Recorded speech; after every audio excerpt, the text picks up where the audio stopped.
Hey, welcome to the Visual Cast. I'm your host, Alone Hammer, aka Rim. This is our 5th episode, and it's only fitting to have on one of the hottest visual artists around, Stephen Mccorry, aka Glass Crane. Stephen is such a unique and authentic chill dude.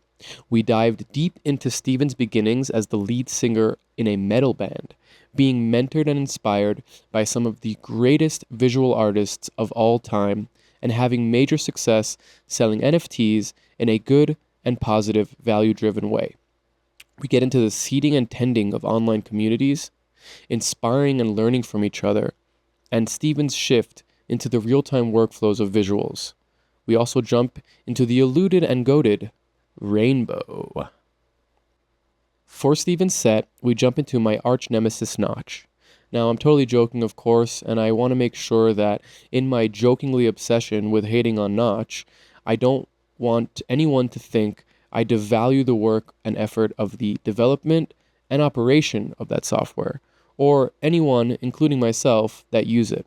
Anyway, it was awesome to see Stephen's style and aesthetic in action, and his way of using Notch was super fresh and inspiring. He also jumped into Tool 3, which is an amazing node-based real-time engine that, as Stephen will show us, is becoming a super powerful tool. This was a really awesome interview, and I know you'll all enjoy. I also recommend staying till the end for this one, and that's all I'm going to say. Don't forget to subscribe, like, and share with anybody you think will enjoy or be inspired by this conversation and showcase. So, without any further ado, here's the Visual Cast. The world is like a ride at an amusement park, and it's fun for a while. Some people have been on the ride for a long time, and they begin to question, is this real, or is this just a ride? And other people have remembered, and they come back to us, and they say, hey, don't worry, don't be afraid, ever, because this is just a ride.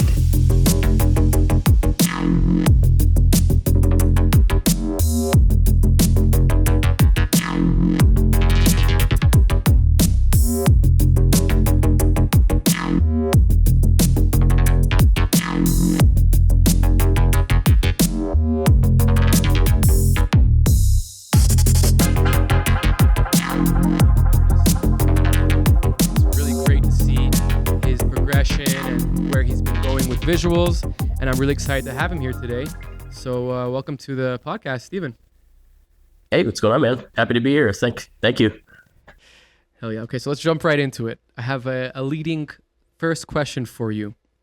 All right. You are Glass Crane, probably one of the most influential new digital artists with insanely sharp, cool, and unique styles, creating album artworks for some of the best in music, collaborating with massive brands, building some of the most unique and inspiring communities on the US art world.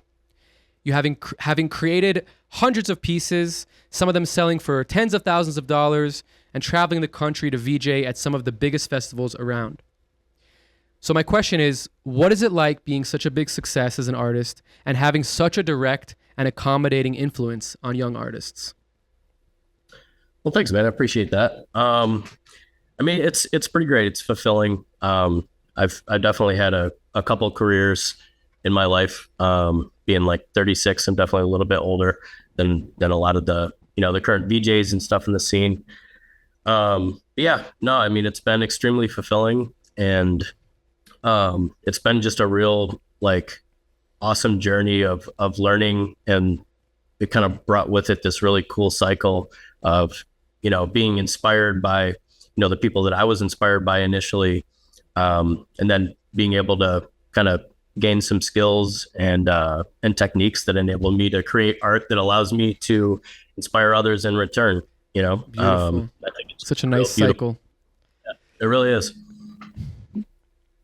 Well, that's really awesome. I feel like, what you were saying about being inspired by other artists and then being able to inspire other artists. I feel like that's really one of the biggest missions in art, right? Besides for obviously being able to support yourself from your creativity and being able to, wow people or make people think or feel. I feel like inspiring others is really where the magic sauce happens.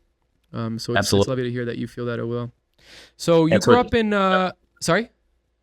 I said, yeah, it's what keeps everything moving, Definitely. It creates a we're going to get into that because there's a really big element of community that you really curate in such a beautiful way. But I want to go a little bit earlier. You grew up in New York, is that right? Correct. Yep. Rochester, New York. Bit upstate. Rochester, New York. No way, upstate. Yeah. Yep. Are there any, just out of, just out of left field, is there any influences in your art from growing up in New York? Is there anything like specific that stayed with you from living there? Yeah, I would say so. Aside from the people, I got tons of family and friends up there who kind of, really inspired me throughout my whole journey. I wanted to make cool art for them and be able to, when homies threw parties up there, I wanted to be able to, have something cool to offer.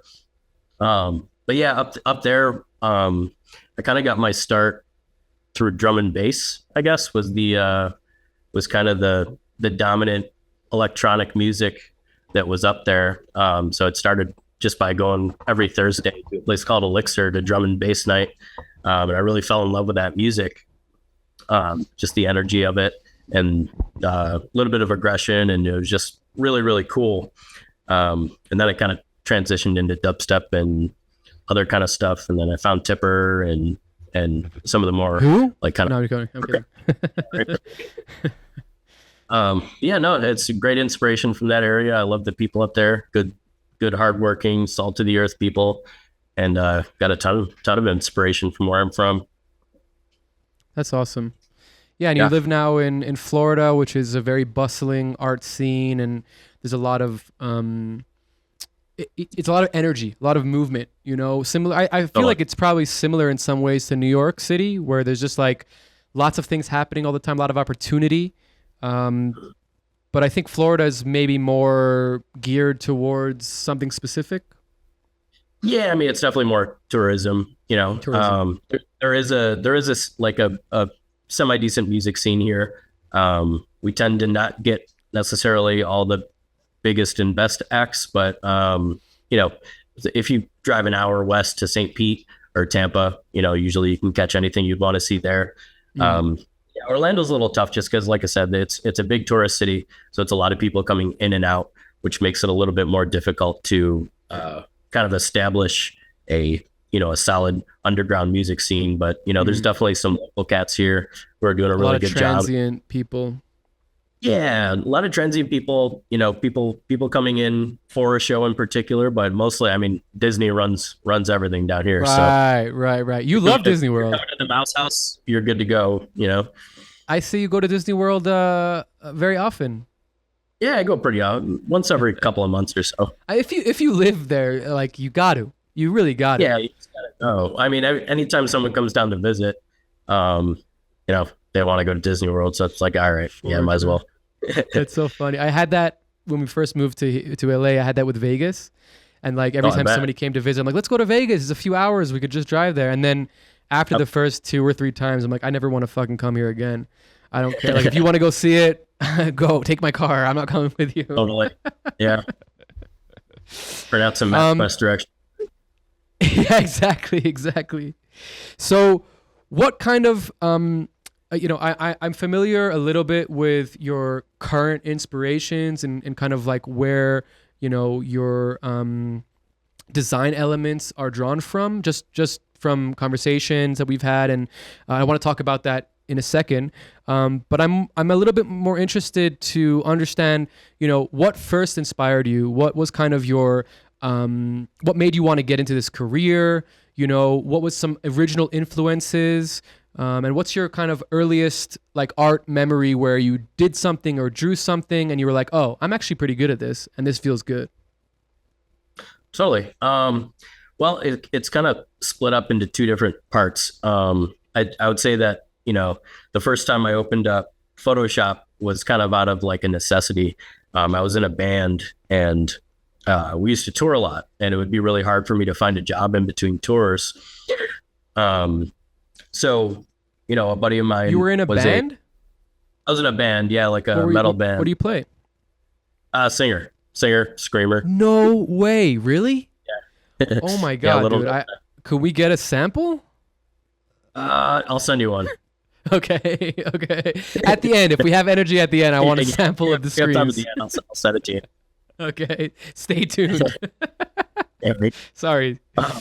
No, it's all good. But yeah, like I said, it's broken into kind of two parts because I started out as like a graphic designer in the music industry. Because when I was in the band, in between tours, I had to keep finding jobs, and it got really difficult. So eventually, I kind of fell into, using Photoshop to make things like logos and album covers for other metal bands and rock bands that I would network with on the road. And from there, I was inspired by guys like Storm Thorgerson. He's the artist who created like a lot of the Pink Floyd stuff, album covers. Yeah. The photographer.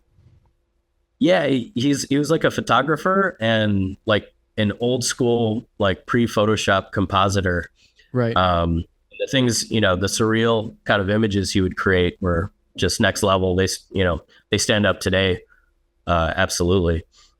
And, he was a big influence there. And other guys like Tom Gordon. He was another big designer who I looked up to at that time.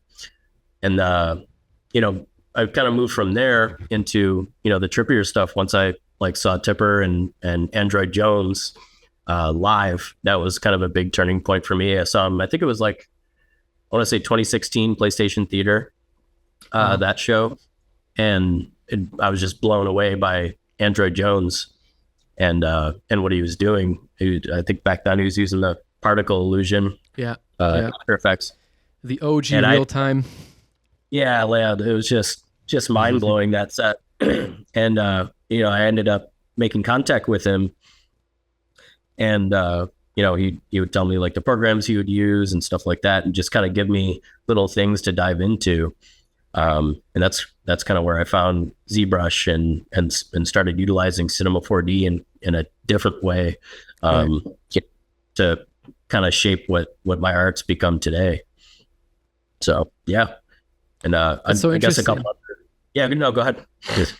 No, it's just so interesting that it almost came to it as a necessity. Like you're like, okay, I'm in this band and I want to make cool logos and flyers and stuff, so I'll learn this software. And then as you're kind of like getting more familiar with design, you get blasted open with like Android Jones, Yeah. I love that. Yeah, it was kind of the transition between like, doing this as a job, because I thought that I had picked it up pretty quickly and I was able to make things that, clients liked. So I was like, oh, okay, I'm pretty decent at this. This is something, I enjoy doing. And then, there was kind of a transition, from like designer to artist. I mean, both can mean the same thing, but sometimes have different kind of like trajectories and perspectives facing them, and that was when I kind of realized, I don't necessarily always want to create art, for other people. From other people's vision. I want to kind of create it from my vision. And that's when, I started like the way I transitioned was I just started making art for myself. And then if people wanted to license it for like an album cover or something, awesome, and that's kind of how I moved into just, utilizing my time while still being able to, put food on the table at the same time, It's so cool. And was music something that you always were gravitating towards? Was it something from your family or from child? Like, what was the catalyst to go into music? You're obviously a massively talented person. If you were in music and design and art, and you're a creative, in all the sense of the word. I'm interested to understand where it started. There's always like a thing. I was always into film. I was like very much of a geek film person from like a very young age. Had a computer in my room, started downloading things from a very young age, and just watched movies all day. And it kind of sparked this thing of like, oh, I want to do this. Obviously progressed and changed, but there was like a moment where it was like, yeah, I want to do this. And I never like saw my parents do art, even though they're very creative people, but it never was from someone. It was always from like, this is what I like doing. And maybe I'm not popular, or I'm not like, I'm not going to play sports. This is what is fun for me. You know what I mean? Yeah, no, totally. I would say like my kind of like somewhat creative awakening was probably just through music. Neither of my parents growing up, at least, were very artsy or anything like that. But just like yours, they're creative. Even like my mom like draws and paints and colors now. She's getting super sick at it. That's awesome. Which is something that she didn't do, while I was growing up. Mm-hmm. But my dad always had a really awesome taste in music, and he kind of exposed me super early to bands like Pink Floyd and like Hall & Oates and a lot of Earth, Wind and Fire and funk. So I could say kind of got my start like into like funky music and stuff like that. That kind of awakened the creative spirit, I would say. Mm-hmm. Like that first album, I think the first album cover that ever like stuck with me was Pink Floyd's Division Bell, and that kind of led with me with the two heads. Yeah, right, with the two heads looking at each other. Center. And I remember just being like a little kid, and I had like a cassette tape of that, and I was just so like struck by it because of how realistic it looked, but it wasn't. You know what I mean? Right. And it's just right. I didn't quite understand the concept of what went into creating it at the time, but later on after I became a designer, and I remember thinking one day, wait, who the hell made that cover? I'm gonna look that up, and then just like boom, just inspiration explosion. That's so cool. I mean, like Pink Floyd is also one of my, for sure, like I remember my older cousin giving me like it was a CD, it wasn't a tape, but he gave me, or maybe it was even MP3s, I don't remember, but he gave me Dark Side, and he's like, listen to this, close the lights and listen to this. I might be like 12, like pretty young. And my dad also played music all the time. Yeah, he gave me instructions. It was different from like hearing it in the car. It was more of like, do this specific thing. And I remember like doing it. Play and it being backwards, like, what? Wizard of Oz. yeah, that was later for sure. The Wizard of Oz thing is wild. But the way Pink Floyd like grabbed the attention of so many people, and even for you, it was like it wasn't even about the music per se. It was like the all-encompassing design around it. I find that really awesome. That's like such a statement to how amazing Pink Floyd is. Yeah, it's a shame Roger Waters is such an asshole. I'm joking. Run a couple shows with him, did you? No. He's just, I don't know. He's very political and like extreme political. I mean, now it's kind of like his views maybe are a little bit more. We're kind of like, oh, maybe you were right about a few things, but fair. No, he came to Israel in 2006, and he did a concert there, and I went to the concert. It was like one of the first big concerts I went to, and that was a catalyst to him becoming like a massive, anti-Israel person, BDS person. And like now, later on, almost 20 years later, I kind of agree with a lot of things that he says, but right. as a kid growing up in Israel, it was always like, oh, this guy's crazy. He's saying all these negative things. He hates Jews. The classic thing. So it's always like a joke about Pink Floyd that, Pink Floyd's great, but what about Roger Waters being an asshole? Never heard that. That's awesome. So you self-taught yourself Photoshop. You kind of like learned graphic design a little bit from your influences, from your from what you saw around you, out of necessity even, which is also like a massive testament to how talented and smart you are. What was your first paid gig? Like, what was the trend? Like the transition from I'm designing for my band and now somebody's paying me to do this. Yeah, it's kind of funny. I feel like I didn't design stuff for my band first. My guitarist Rob at the time was definitely better at Photoshop than I was, and he would kind of design stuff for the band and flyers and things, and then for other stuff like logos and album covers, we would hire out, or our label would hire someone to do it. So I kind of was just starting to learn Photoshop, and I would just post something on Facebook. And I think, I forget the name of the band. I'm gonna have to look it up and tell you later. But a band hit me up and they're like, hey, this is really cool. Do you do album covers? And I remember I was just like, I'll give it a shot. And they ended up liking it. So I was like, like maybe this could be something.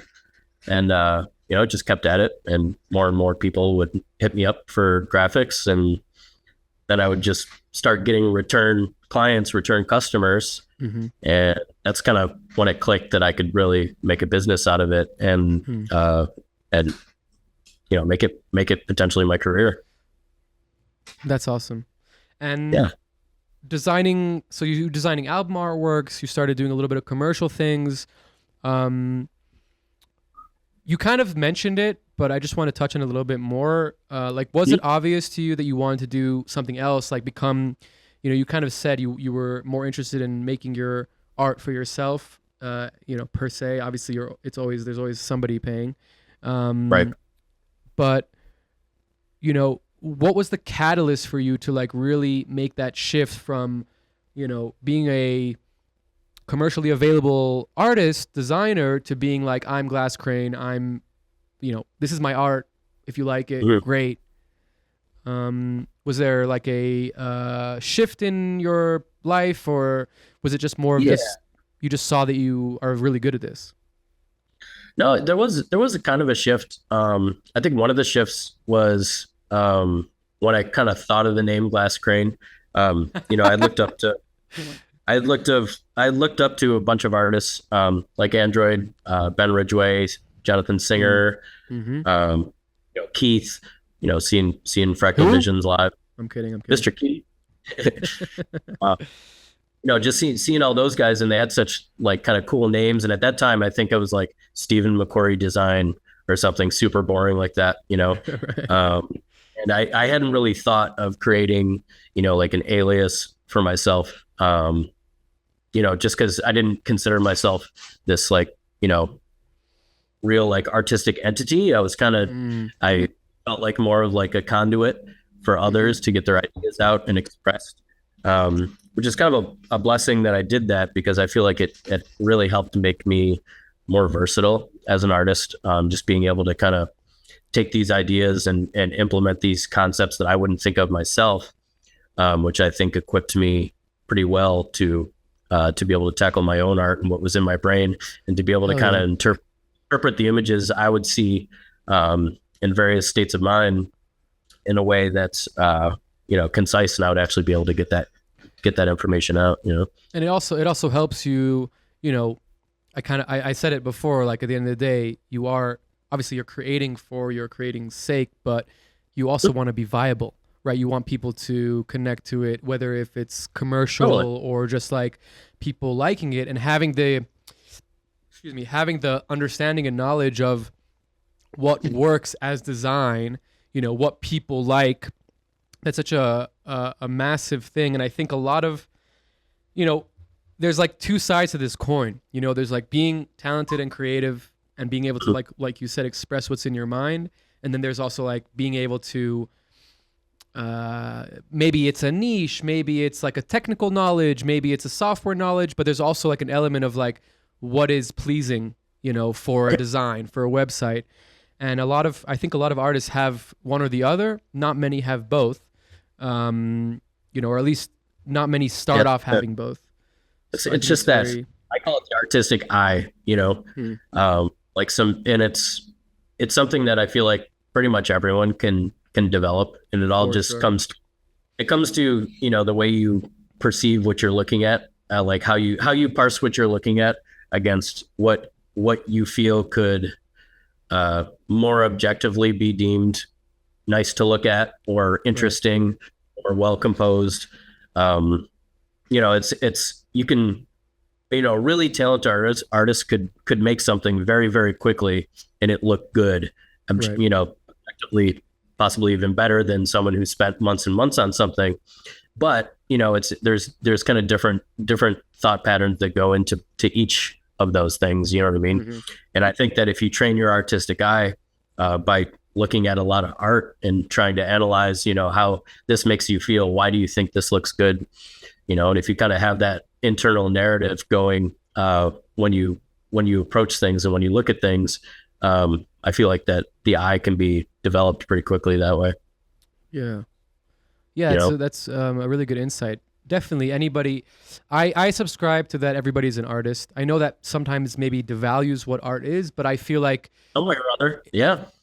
yeah, I feel like if you understand what that means by saying everybody's an artist, you're not devaluing art. You're actually elevating it because everybody can do it, and you're doing it on a higher level. You know what I mean? It's like Right.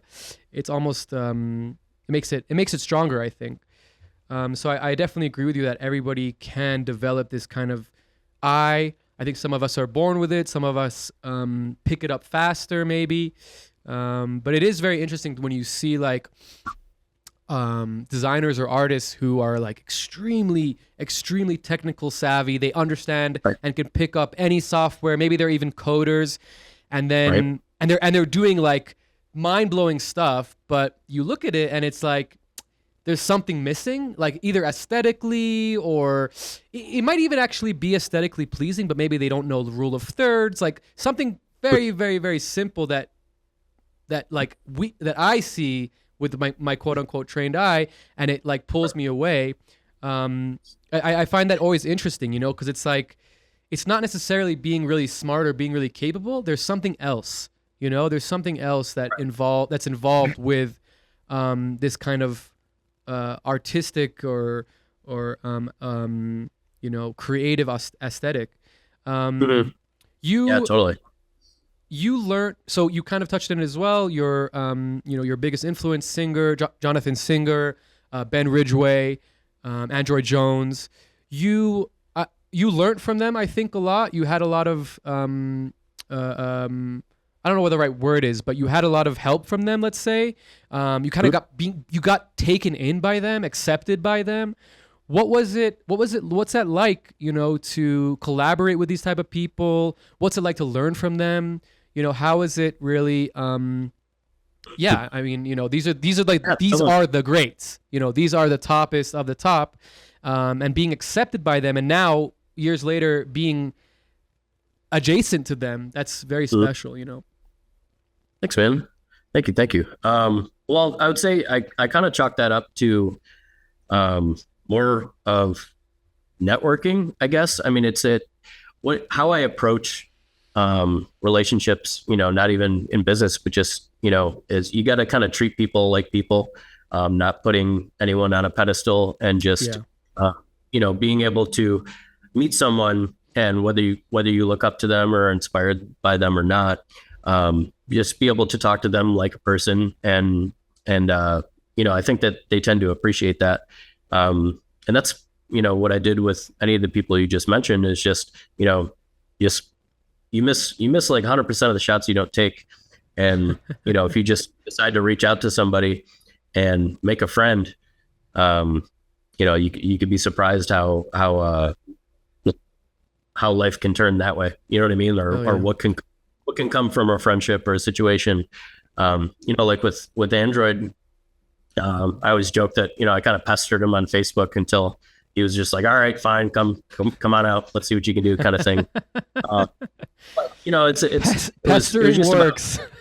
yeah, like I was careful not to just be all the way up his ass, but just let him know, hey, dude, you know, love your work, but I'm here. I want to do this, and I want to help you. What can I do to help you that maybe I could also, you know, pick up on some things? That's smart. And it wasn't me just, you know, asking him art questions all the time, because who the hell wants to be asked art questions all the time? You know, like the majority of what I learned from him was more, definitely more like, you know, my relationships, and, you know, how to like build and interact with a team, and, you know, instead of all the hows that are involved with making art, a lot of it's the why and the when. And, you know, I feel like he's maybe taught me a couple things in ZBrush, you know, just kind of, hey, how do I do this real quick? You know, it's kind of been the same with a lot of the other people that have definitely, you know, mentored me along the way. Like Stephen Heyman, like Stephen he taught Heyman, me shout Resolum. out. Yeah, that was a deep dive that he gave me, and as well David Actualize. You know, really David. after I had learned the initial Resolum, David was there to really like get my chops up, and he was kind of my training wheels for a while, just because, you know, I put so much energy into creating the content, I really didn't have the time or energy, to put into like the live performances, and which I was okay with for a long time. And then eventually, after doing it for so long, I was like, wait a second, I think I can like VJ now. So I started kind of breaking off on my own, and I have over the years, I've amassed a good amount of content. So it's not like I have to spend all of my time doing that anymore. That's awesome. And then with like the new programs I use, like Notch and Tool and Touch Designer and stuff like that. Oh, you never heard of it? No, I can tell lame. you. Tell you all about it. The Unreal Killer. The Unreal Killer. Yeah, exactly. Not maybe like 5 years ago. Yeah, maybe. That's awesome. It's so nice that you have such a like easy acceptance to this kind of like idea of learning from people and being, ushered in from other people. I really respect that. I find that to be, especially when you're on a very high level. I know you're very humble, but you are on a very high level. So remembering and knowing and acknowledging where you came from is always it's a very good trait. And we should shout out David, because he has a course that he's doing, or he's offering classes, I think, for VJing. And if you want to be like Glass Crane, I mean, there you go. No, absolutely. He's a great teacher too. He's really thorough and really makes learning anything super easy. I don't think I can fully announce yet exactly what we're doing this year, but there's going to be a visual centered retreat. So keep an ear out for that. Yeah, you guys did something in Hawaii last year, right? Is that correct? Yeah. So that was a producer retreat. It was for music. It was for music, right? Yeah, that was for music. And Andy Bunn's Pathway and Hullabaloo, they put that on with a bunch of just really awesome producers. At a place called Kalani. It's like a resort out there. And who knows? Maybe it'll come back in a visual way. I don't know. Oh, who knows? But you heard it here first. Wow, that's really cool. And you have so many pieces. You have, like you were saying, you have so much content. It makes so much sense for you to kind of dive into performance with the pieces that you have, especially like the aesthetic and style that you have. I got turned on to you like maybe about the pandemic time, maybe a little bit before the pandemic time. Really, like the only American artist I knew before that was like Keith. And then in 2019, I came to America, and David gave me my first gig here on the East Coast, and I met a few people. But I really didn't really know much about American art, and definitely didn't know anything besides like Android Jones and Ben Ridgway. Right. So I was really turned on to you in the pandemic, and I was just blown away by how much like imagery you have created, like how many pieces you managed to put online, and start selling as crypto. And it was like pretty impressive. And then I remember seeing like that transition from that to like, oh, now I'm VJing, and seeing what you're coming up with and how you're taking your kind of still pieces almost, but then animating them and making them come to life. And it was really a great thing to watch. I really enjoyed watching that, and it was very inspiring to me as well. What's your process? What's the drive? Creating art is one thing. Creating a lot of art is a totally different thing.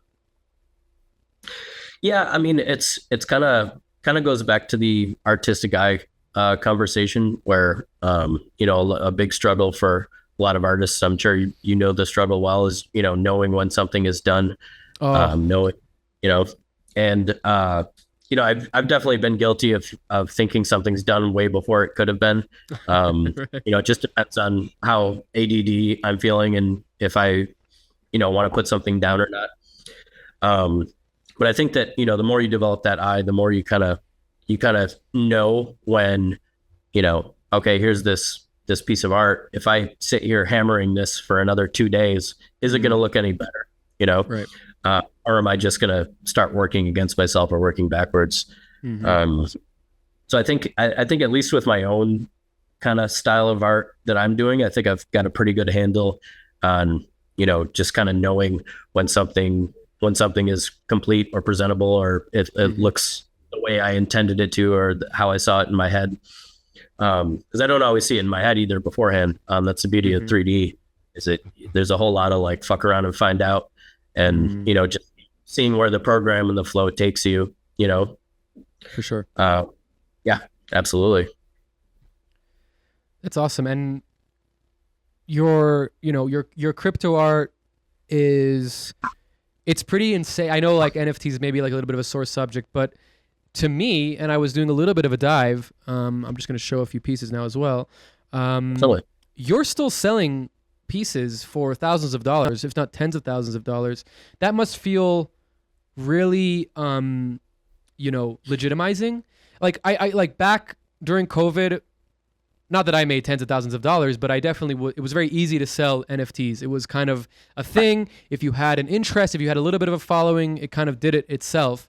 But being able to still retain that progression even after the bubbles burst, so to speak, it says a lot. That really, I was kind of like doing a deep dive into your super rare and going, and I'm like, there's no way he's selling anything now, and then I'm like, really not now though.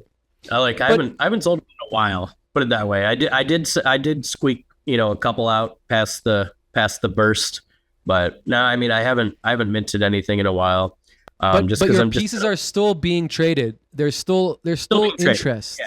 There's still interest. There's still offers on stuff. They're obviously much lower just because of crypto. The price of ETH, and it seems to just be a cycle. When the bull market comes back, which it seems to kind of be gaining its legs right now, I could definitely see NFTs coming back. Yeah, the technology is extremely legit and makes a ton of sense. I honestly wish they would use the same blockchain non-fungible token stuff with AI. I wish they would do that. They're not going to do it because then it would be hard for them to make money and they'd have to pay people residuals. Right. But it's like the technology's there. You know what I mean? Like we have the ability to track art and like in a very, very good way. That's kind of where like I think like a lot of the negative stigma surrounding NFTs, and I agree with it too. This is one of my favorites. At some point it stops being about the art and more about the money. I was like anyone would, I was pretty blown away by the money in it. It was definitely a motivator to keep going. But ultimately I found myself caring a lot more about, what I was minting and how I was presenting myself as an artist. And it kind of kept me with my best foot forward. And, obviously, making money from it was a super plus. But I mean, that's kind of the reason why I didn't really do too much of the like crazy, like unlimited open edition money grab style drops. You know what I mean? Just because it wasn't really a good look. And from a lot of the true artists in retrospect, space. For sure. Yeah, so I tried to keep as reserved as possible, and I think that I had a pretty respectable time in the space, especially being with Super Rare, which is definitely one of the more art forward markets. Forward markets. And I ended up making like a couple lifelong friends through some collectors of mine who awesome. I met in person. Like one of my biggest collectors, Coley B. He flew out. No way. He flew out to see me and Andrew and Singer and all those guys perform with Spangle, and I got to spend with him, and he's just this awesome dude from Ireland, and it's just kind of wild that from a space like that you end up meeting a lifelong friend who can also say that he helped really support me during that time. That's beautiful. That's beautiful. Totally. Yeah, and I totally agree with you. Like your pieces, it was never like, oh, I just have this, I'll just put it online. It was very clear that you were making stuff for this thing, like for collectors. You were doing one of ones, which is always like, makes more sense. And I think that the fact that you're still, and I say this like with massive quote unquote, still relevant in this space is a massive testament to the quality that you were producing back then. Thanks, man. So we're gonna jump in very soon, and this is a good transition to Glass Crane as a artist, to Glass Crane the VJ and the live performer. What are some challenges that you found when you decided to go into the VJ world? What were some things that pushed you forward, and what pulled you in? Like, what was the real pull besides for seeing Tipper and all those kind of things? I think it was like, so I had met Keith through Android. Who? I'm kidding. You missed my who when you said it earlier, but I said it. I missed it. Keith. let's just make sure. Keith Anderson, Fractaled Visions, the GOAT. Yeah, he's the GOAT. So, he's the GOAT. Continue. You can never tell him that. You want his head to get too big, but oh yeah. Yeah, Keith's the shit. And I remember, I had already kind of started making like the sort of art that I'm making now. And I would just, I became friends with Keith, and I would just send him stuff. And eventually he's like, hey, why don't you animate this one? And I was like, what? I don't know how to do that. And, he would send me like tutorials, or he'd answer some questions, send me down like kind of a YouTube university spiral. Mm-hmm. And eventually, I was able to get an animation together, and he ended up playing that for Behind Tipper. And I think it was like 2017 Camp Bisco or 2018 Camp Bisco, one of the two. And I remember like seeing that. That's what kind of really drove me to be like, okay, I need to, I want to start making things move for sure. Because I was definitely, a still artist solely at that time. And, once I kind of dove further and further into animation, Keith and Stephen Heyman pretty much kind of forced me to do it. Like, they're just like, well, we could keep playing this stuff, or, you could play it yourself. And then, Stephen was really, really awesome. And he kind of just took it upon himself to just give me a run through on Resolume and show me what all is possible. And he's kind of just got me started with it. And, yeah. I mean, that's kind of how I made the transition. Once I learned and saw the power of Resolume, because I didn't know video playback live in real time was even possible at that point. I'm used to like Windows Media Player or VLC, like buffering something before it plays. Right. And you're also used to like rendering things in Octane, which takes, days and sometimes weeks. So I can imagine like seeing Resolume and the power of it must have been very influential. Totally. Yeah. And then, the further down the rabbit hole I went, I still love the fidelity and just the crazy looks you can get out of Cinema 4D and Octane. Of course. But the further and further I kind of found my style and how I want my artwork to look, the more I kind of realized that the motion and, the animatability, I think, and being able to see something in real time, like it's even now, if I bring up Cinema 4D and Octane, I could get something looking super, super good, but I can't really get it to animate how I can do it now using something like Notch or Tool or Touch Designer, just because that real time feedback is like super important to me, I 100%. Guess, as far as the way I animate. 100%. I think it's a very. So if you think about like classic animation, right, drawing, there's that feedback in real time. You ever hear of the onion skinning, the concept? I don't think so. It's a concept from stop motion, and basically what they'll do is in stop motion they'll take a picture and then they'll do the next frame, but they'll have the frame beforehand on screen, so they can kind of see what they're doing. Kind of like like in those flip books, they'll go back and forth, like to see what it looks like. Yeah. Like I've seen that before, like drawing cells of like an animation, and they kind of use the clear cells to see where they're going. Yeah, so it's called onion skinning specifically in MoGraph. Gotcha. I lost the word in Like motion design. stop motion. Yeah.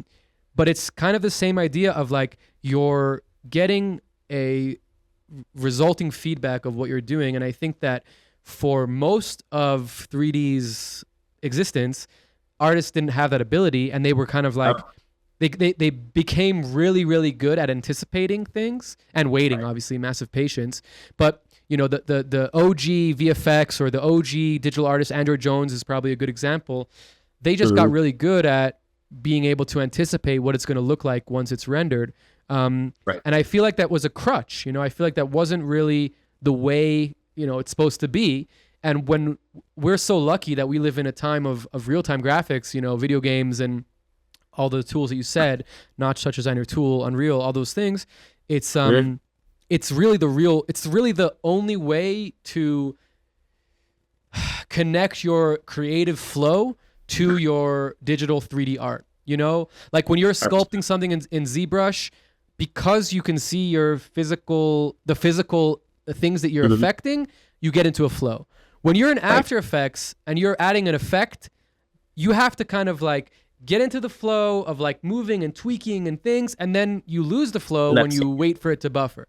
And it's the same for 3D. And I think now obviously the tools are better and better, so you can kind of see a preview. It might be grainy, but you can kind of see. But having that like feedback in real time is so important to the creative process. It allows you to catch things that you normally wouldn't too. But like Exploring. that's why like it just becomes way more of a sandbox. And no matter how I pick on you about Unreal, you know, that's still like probably my next step. Just because, you know, it looks as good as most path tracers, and you get that immediate feedback. It's just kind of that steep initial learning curve. I mean, because I can use Unreal. I can definitely put out like a cool animation using it. But I think just the menu flow is just a little different than nodes for me. For sure. It's totally... Obviously, there's blueprints and nodes and stuff in Unreal, but I think just a lot of the syntax has just kind of scared me a little bit. But I realize it's a game engine. Let's be real. It's not a... But I also know if you dive into it and put the time in, the syntax will come, and then everything's butter after that, you know. That's like any software, right? If you put in the time to learn it, some have a steeper curve, some have a less steeper curve. Totally. I will tell you, I can't say exactly which render engine. I'm NDA'd on it, but things are going to change very, very quickly and rapidly this year in terms of real-time rendering. What can I say? I'm waiting on Brigade, man. Yeah, so this is Brigade, but actually made ready in a different. It's not Octane; it's a different company. But we're not far away from staying in your DCC, like staying in your cinema, staying in your Blender, whatever, and being able to do the same fidelity, higher fidelity than Unreal. Because Eevee exists, but it's not production ready. And it's getting better and better, but they're not really trying to make Eevee production ready. They're just trying to make Eevee fast and look good. So it's never going to get to a point of like Notch or Unreal. But the thing that I can't talk about, which is really great for podcasts, is going to be that. So it's coming very soon. Actually, you know what? I think it's already out. It's called Chaos. For everyone just listening, he's holding up a photo of what he's talking about. Actually. I'm holding up the NDA that I signed. It's called Chaos. It's V-Ray's render engine. Okay. Have you heard of it? I mean, I've heard of V-Ray. I didn't know that they were doing a real time. It's a real time. Yeah, it's a real time. It's out now that I remember. It's out. The thing that I can't talk about. Whatever. Let's not talk about it. Yeah. I don't want to get you in trouble. No. Well, I don't think anybody there is going to actually ever see this, but you know, So there is things shifting, I feel. So like learning Unreal has become like almost less important than it was maybe a year or two ago. I think that where Unreal differs from DCCs and from Notch and from, classic audiovisual programs is that because it's a game engine, because it's so dense in its logic and in its capabilities, that it opens up a lot more windows, or a lot more doors, I should say. Totally. Yep.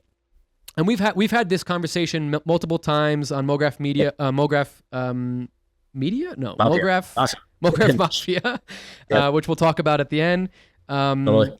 There's always this kind of give and take of what is the software's capabilities? Does it have a limitation? Does it not have a limitation? Is that something that you want? Is it something that you don't want?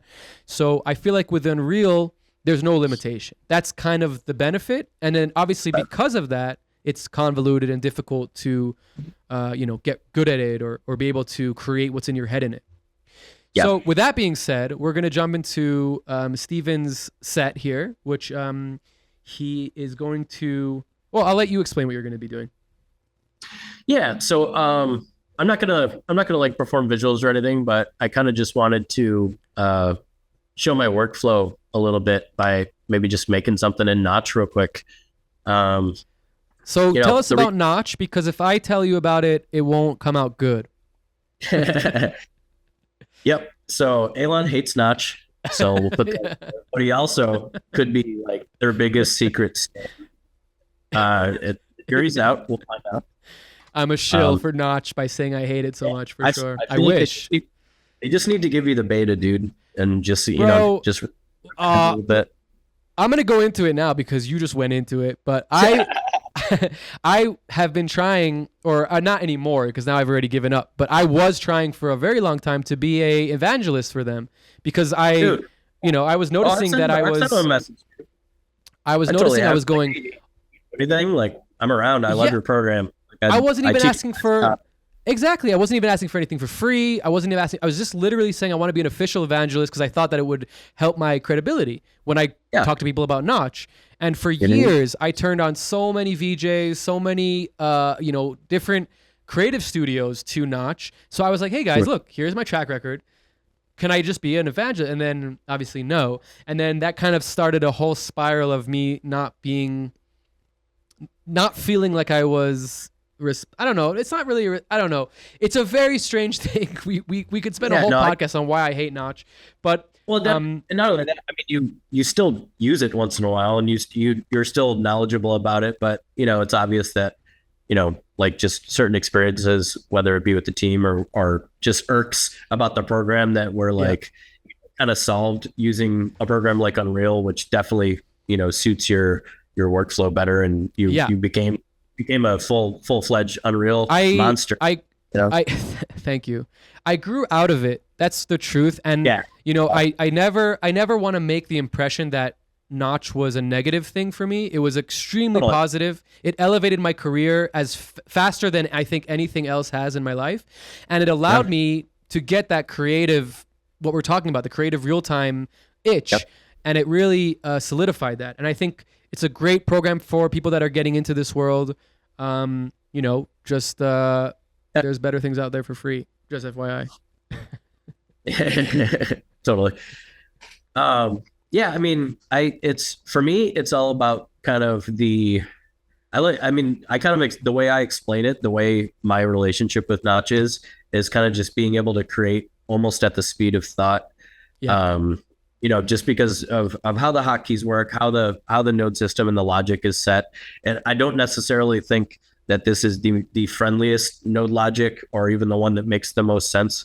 I definitely think that like Tool 3, for example, is like probably the most contextually intuitive program I've ever used, which is actually not very far from Touch Designer's logic. The only difference that I really see between Tool 3 and Touch Designer is that like contextual aspect where you drop a node and the node makes sense, the name of it, and when you drag a noodle off of it, it's going to give you something that you can definitely use and is going to be useful moving forward in the chain. Let me just kind of whip something together real quick. I'll show you how Notch works. I know you know it, but doesn't mean everyone else does.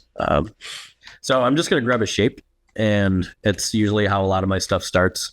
I'll just grab like a shape 3D, And from here, I can, choose between any different number of primitives. For this one, I think I'm just going to do a torus and give it some subdivisions. And then like one thing I really... Sorry, I love your bins names. Lighting, controlled chaos. What does that say? Materials, glass crane, tools, uncategorized. I love that. Yeah. These are like my bins where like these are all like bins that I've made. And then these are, just like my resources. These are like HDRIs that I always use.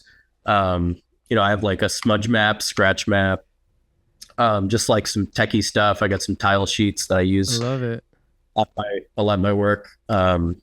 Gradients and patterns that I use. And then there's a couple assets in here I put in just for this. So, yeah, that's one of my favorite things about Notch is you can kind of just bin. You don't have to make things more than once too often. You can always just make something cool and just kind of bin it for later. Yeah. I'm gonna grab a couple of these images. And I think of the in the new version of Notch, right? They make it that process even better because you can collapse things. Yeah. Is that correct? Yeah. Being able to like kind of nodes within nodes, kind of like Touch Designer where you can double click on a node and, go in and see the insides of how that particular node was put together. And I believe that they're working also on a pretty good like node reference system. I don't think it's going to be like Tool where the node ends up becoming like an actual, stock operator in your build library, which I could do a whole other podcast on Tool where it's like how cool that program is as far as like quality of life stuff. But again, it still doesn't kind of scratch that itch for me as far as, how quickly you can kind of get things done. I'm just going to take Conduit pattern here. I'm kind of just going to use this composite sources node to mix together multiple different patterns. Like I have this here, which are like some glyphs that I made. But instead what I'm going to do, I'm going to take this same pattern, initial pattern, put it in a null. And then to give it a little bit of motion, I'm going to give it a dot matrix and feed that back in. Nice. Yeah. Now let's give this a little bit of motion just to start things off. Mirror these. Essentially the motion I'm going for is just that kind of like infinite movement this way. Usually do something like this. So a beautiful thing about Notch is the modifiers, which are basically your way of animating things procedurally. And just a side thing, like the way that I got into Notch was I was using Touch Designer for maybe a little bit less than a year, and I was getting frustrated by not being able to render things really nicely. This is already like 6 or 7 years ago, so it wasn't like it's still not great, but it's better now. And I was just like, I want to be able to do 3D. I want to do the same thing that I'm doing, but in 3D.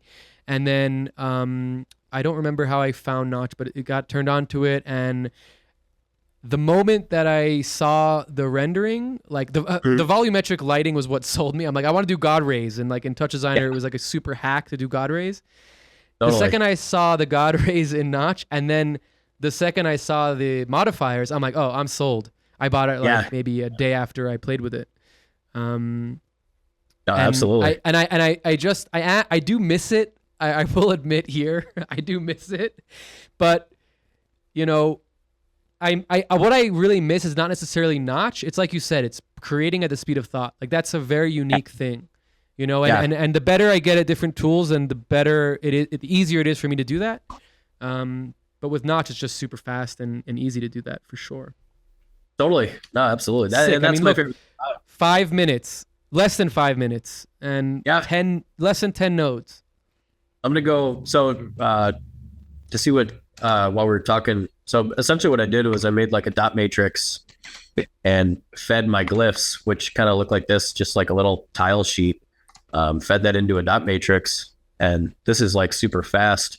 So I just want to slow this down by adding a feedback. Oh, interesting. Yeah. And now I got this all piped into this composite sources. So when I change this blend, you can kind of see that initial texture going. But And the colors transfer to the dot matrix. exactly. Yep. And that's why I fed it back into the video null. Now I can just take this, add another transform, subtract it, and now that's moving the opposite direction. Ooh, nice. That's sick. Yeah. Are these types of techniques that you were already like emphasizing in your Cinema 4D workflow, or was this some stuff that you kind of like, because this is like very quote unquote straightforward shader texture things? Totally. Yeah. And that's honestly, that's a lot of the kind of meat and potatoes of what I do is, you know, the materials. And Notch has a really, really easy and straightforward and powerful material system. Some people don't agree, but honestly, like their multi-materials and nodes like composite sources combined with the modifiers is, you know, it's pretty awesome. You can really get a lot done. You know, a lot that I would actually use. I was never really like a super advanced Octane or Cinema 4D user. I kind of just knew how to light things. And I know how to make a texture look good.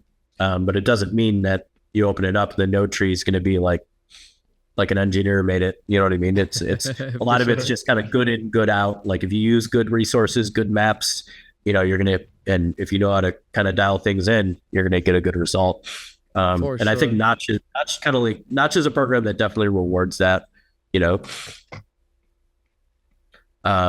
You're all like, I'm just thinking about something because you made the dot matrix go one way and then the other texture go the other way, and like before what was happening was when the dot matrix went over the color that was representing, it changed. Is that still happening now? I guess no. Now it is because you're going the same way. But yeah. So I was just thinking if you make the other one, you're saying if I reverse. No, I like that they're both going different ways, but it would be cool if like as the dot matrix goes past, like because they're both going different ways, that it still retains the color. And I'm wondering if you add the transform for the Shipibo pattern after the dot matrix, you'll have the Shipibo pattern still going the opposite direction, but it might retain the colors. Does that make sense? Oh, I see what you're saying. Let me see. You see what I'm saying? Yeah, totally. Like even a null or something in between. I don't know. It's just I'm not trying to throw anything into your thing. I just love the way it was matching the colors, and then when it was reversed, the colors weren't matching anymore. Let me see. So I did that on purpose just to like give it a little bit more color variation. Okay, so it's on purpose. Yeah.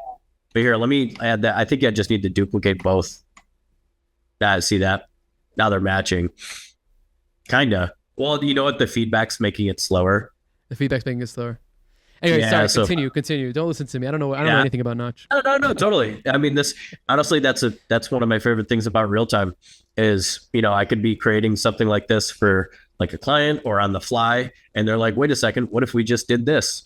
It's like, okay, sure. Let me show you, instead of, okay, wait 22 hours while this thing renders and my power bill goes up by $200. Yeah, for sure. Well, I'll tell you a little bit of insight into Notch's beginnings is the biggest selling point for Notch in the commercial world. A lot of people are salty about Notch being so big, because what happened was clients started using Notch as a term for the ability to be able to switch things at the day of the show. So corporate theater, you know, where like content is very important and needs to be very exact. Notch came in and was like, yeah, we could do corporate theater, we could do all these things, but you can change it to the last minute. And everybody's like, no, don't say that out loud. Don't tell them that you could do that. Tell them you can do that. Yeah, but at the end of the day, the rule of real time is never let the client know how fast you can do something. Yeah, exactly. But it was just very interesting that it changed the whole industry in a very powerful way. Yeah, absolutely. No, that's my favorite part about it is the art directability. Literally, it's being able to, I'm speaking in terms obviously of like client usage, which I've been actually using Notch now for like 2 years, but as far as actual like using it with clients and feeling confident enough to do client work with it, about a year, and it's absolutely and completely changed the way that I approach like client commissions. I just like I've been doing content packs. Me and David actualize. We have a company called Conflux Creative, and what we do is we create content packages for artists. And we've done packages. We just did one for LS Dream. We've done some for like Closey, Nice. number of other artists, and we were able to really knock this out of the park with Notch because a lot of the clips that didn't require that like super realistic like Octane nature look. render. Yeah, exactly. Like for the things that didn't require that, which was most things, we were able to completely exceed expectations as far as like, okay, I'll make this change for you now and have it to you in an hour, and it'll be 4K, 3 minutes long, and 60 FPS. Right. They're not like these. A lot of these, artists aren't used to that. They're not used to being able to see a change come back to them. And I think the ability to do that has further ingratiated us to the people that we work with, because we don't have to sit there and nickel and dime them for revisions when it's just something that we can just kind of Easily knock do. out. Yeah. Totally. Yeah. Well, you And should still nickel and dime for revisions. Come on. Once in a while. David's Jewish. Come on. Hey, wait, is he? I don't know. Yeah, I just maybe. made that up. I don't know. David. I don't know. Let's just say for David's sake that he is. Yeah, exactly. Yeah, like I don't know. I love it, man. It's just I think everyone kind of finds their niche, and this, this might not be my final form. Like you, I am very interested in Unreal. Just kind of need to get the time to do it. Yeah, right here I'm going to mini map something real quick, just like a camera turn, just to show you how quickly you can get it kind of live and rocking. I'm going to bank this at like 60 scale, and I put it into a smooth. Nice. Turn these guys up. A smooth Now- is kind of an attack and decay for your variable. Exactly. If you want to speed it up, you can just kind of crank attack and decay. That's like just me turning a knob real quick and being able to, to make that camera movement. Yeah, other than that, like it's just completely real time. I mean, I could probably turn on ray tracing and get it looking pretty crazy in this scene. Let's see if I even have the turn the environment. Yeah, here's like the environment map where you can kind of see some reflections. Didn't really set up my lighting for this because it's probably a little blown out, but here, let me add like a roughness. Probably make it look a little bit better.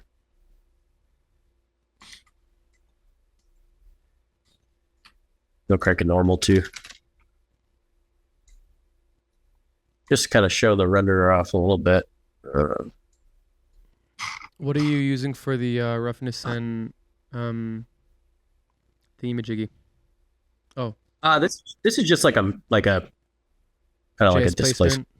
Yeah, like a Jace placement kind of deal. Nice. I don't know if I specifically got it from there or if, yeah, you could see like little aliased at the moment, but you can see how you can, just kind of layer materials and things. Actually a better thing to do, I think, in here would just be to drop that in there. There you go. Nice. Yeah, much better. Yeah. Kind of see that kind of digging into there. Just makes it look more realistic. And, a lot of what I do is just kind of sticking stuff in there and messing with knobs and sliders until it looks good. There's doesn't necessarily have to be a rhyme or reason.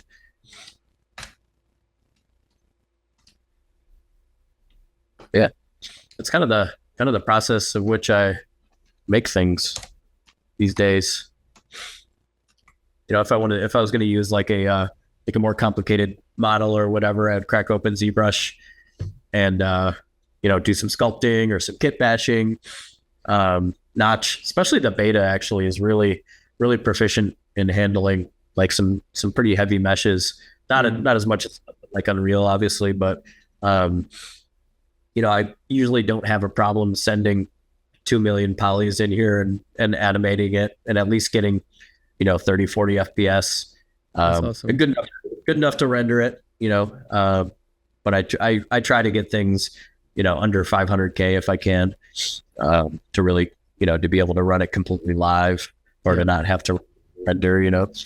That's another thing that I'm that I learned from Notch was optimization, and because Notch is, even though it's not a game engine, it's using the same techniques that game engines use to be able to run in real time. And learning that, coming from, I was pretty new to 3D at that point anyways, but anyways, coming from a little bit of an understanding of 3D and stuff like that, it's such a different process when you're optimizing textures, optimizing UVs, and having to get things to run smoother. It's always like a the beauty of it is I can add Elon Hammer into my list of awesome mentors, since you've dutifully agreed to teach me Unreal from the ground up. So I really appreciate you for that. Thanks. I don't know if you're joking or not. Okay, I am joking, but also not. It's awesome. I would love to just let you go and see where else you get with this. Totally. Yeah. Let me. What I would kind of do. Let me see here. Where would you like to see this go? I kind of just made a donut. Oh, we can do a lot of things with. I'd love to see some. A little cloner action. Cloner. Little cloner action.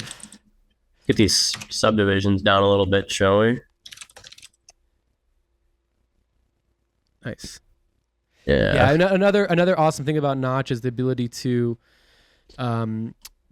push different media, or not media, but different techniques between different techniques. So you can take a particle and emit it on a clone, and you can take a clone and emit it as a particle, and fields, and they all kind of in some nice way interact with each other, which is very, very powerful when you're doing abstract art.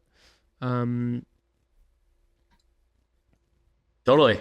Yeah, no, procedurals. Oh man, I miss the procedurals. Just work together, which is really cool. Like this would be like kind of like this cloner would be similar to like how you'd use like Modulo 3D and Touch Designer, where you can create a field that you can kind of float through. Difference being this is like hard geometry, so you gotta kind of be careful. In RayTK? Yeah, in RayTK. Okay, yeah, copy. And honestly, like I do really enjoy using Touch Designer as well. It's a little thick sometimes as far as the learning curve, but RayTK is another thing I could talk about, which kind of offers that same kind of thing that Notch does, where I can really create something pretty quickly using RayTK. Yeah. And just the nature of it and how it works and loads and everything.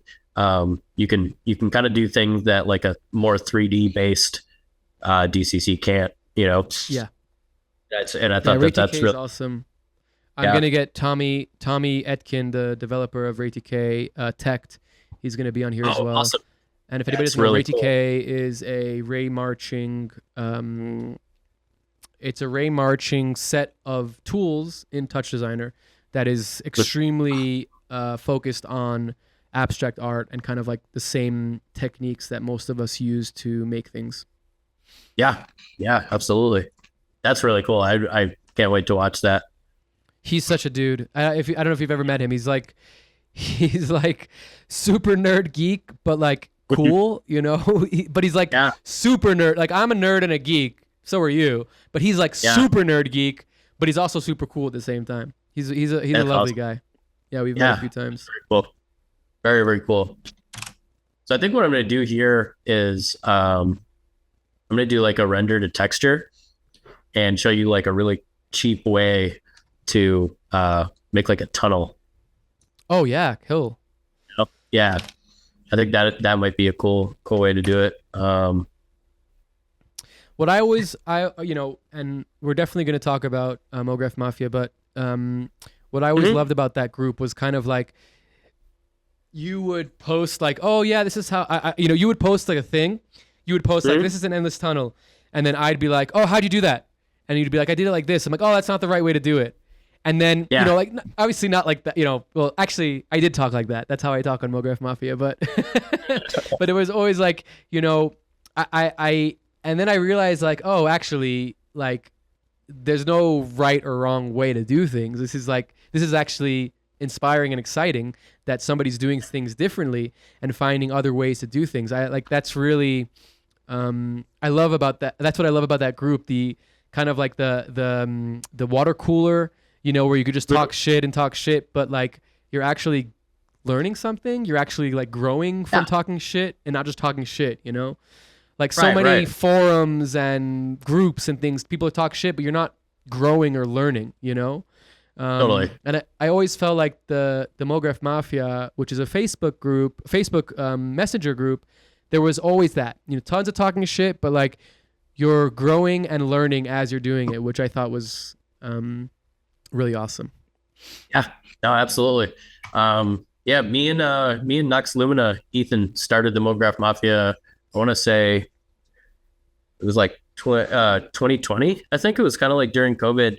Him and I had met through kind of like the same spot, same place you probably first saw me, which was like the Featherbed sessions. Like a lot of those COVID streams is kind of what brought us all together, because we were all just stuck in our house. Those were so much fun. That like really kept my mental, like doing those Featherbed sessions kept my mental brain, because I was like, I'm not getting paid, but I have something to do. Somebody's giving me something to do. That's where I first saw your work as well. Cool. Yeah, those were so fun. Yeah. Shout out to the Rust. Yeah. No, they definitely made it special forever. So this here, let me turn the image plane. Oh, it looked so cool when you started turning it. Yeah, I'm doing like an image plane here. So this is like just the view of the render to texture. So I took a render to texture, and for those who don't know what that is it's almost like a pre-composition node. But the difference is you can kind of pipe everything you made in the entire scene into that, and then if you use a camera as well with it, and then point that, essentially what it's going to do is it's going to spit out a box like that's what's up here in this upper right corner. This is the preview of it. And then you can take that and turn around and pipe that into the texture of something else.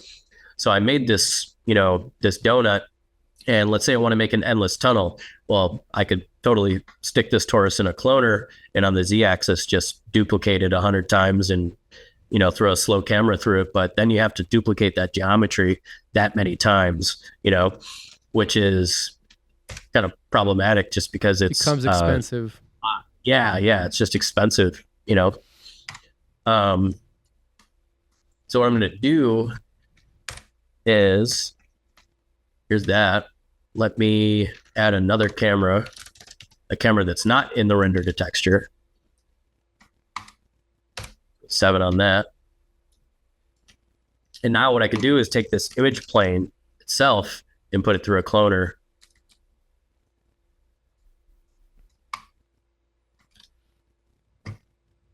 You want to take a look how that looks like that. These are all just image planes moving through that cloner. Actually, you know what? I should probably take the maps and put these in here too, just in case. Yeah, that makes sure makes a difference. Make sure I got everything in there I need to. Yeah. So the cloner, let's say I do like 100 of them on Z, 1 on everything else, and then just kind of crank that grid size up.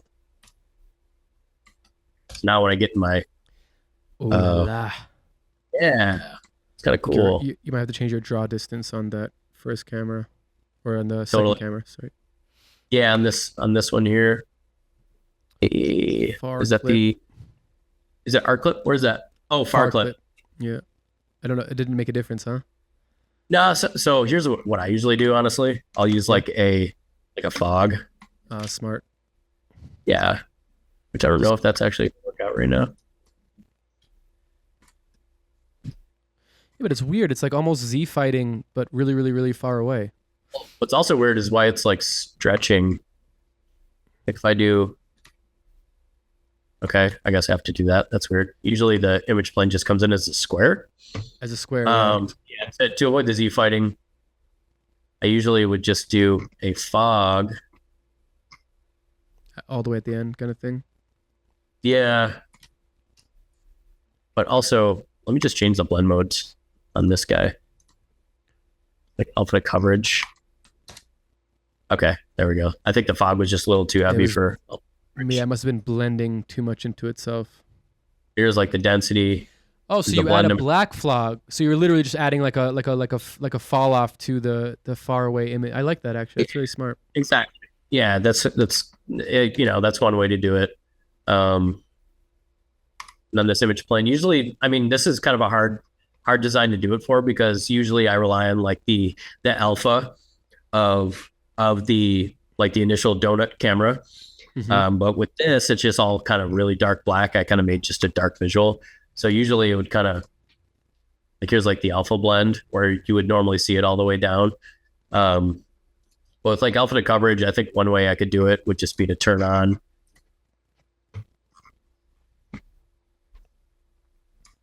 like the you could lower the specular as well of the material. Element specular intensity. Something like that. Nice. Get some more 3 dimensions. Yeah. I could take like a randomized effector and throw this on like the, where is it?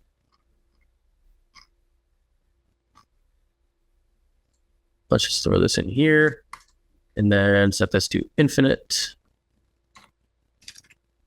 I'm just going to add like some kind of random rotation between all the clones on the fake. Set this to like 360. Nice. Yeah, it's super weird why it's stretching this. I don't know. These are not. I do. I think your image. There it is. No? What was it? I mean, it was set differently. But it looks just really like because your render to texture is square, right? I saw that it's 3840 by 3840. Yeah. But then why is it not square on the image plane? Notch, baby. Notch, baby. Yeah, for sure. But wait, I think the image plane isn't the oh, I know what it is. The image plane aspect based scaling mode, but it's disabled. Disabled. It should be disabled. Usually try you like want to have a square. No, but it should be disabled because you want a square. I don't know. That's weird. Notch. Yeah, basically just notch. Let me just add a new image plane. When in doubt, delete.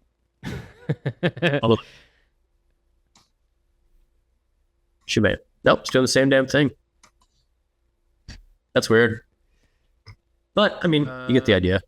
Let me go back to where it was like this. Nice. Then I'll just like compensate. Oh, it's just going to take off this guy. Oh, that's it. That's circular. That's circular. Yeah, I did it in kind of like a jank way. No, but that's how it should look. That's the circle. That is more how it should. Yeah, totally. Yeah. I had to do something I wouldn't normally need to do, which is frustrating. Oh. And then it like changes the changes again. It's so weird. It must be the oh, you know what? I was probably in the wrong camera. Something simple. I was probably in the wrong camera. Ah, there you go. There you go. So with Notch, there's a hierarchy based on left to right, up to down. Exactly, left to right, up to down. Yep. So now, I have this like kind of endless tunnel, and now I can totally do the randomized effector on here.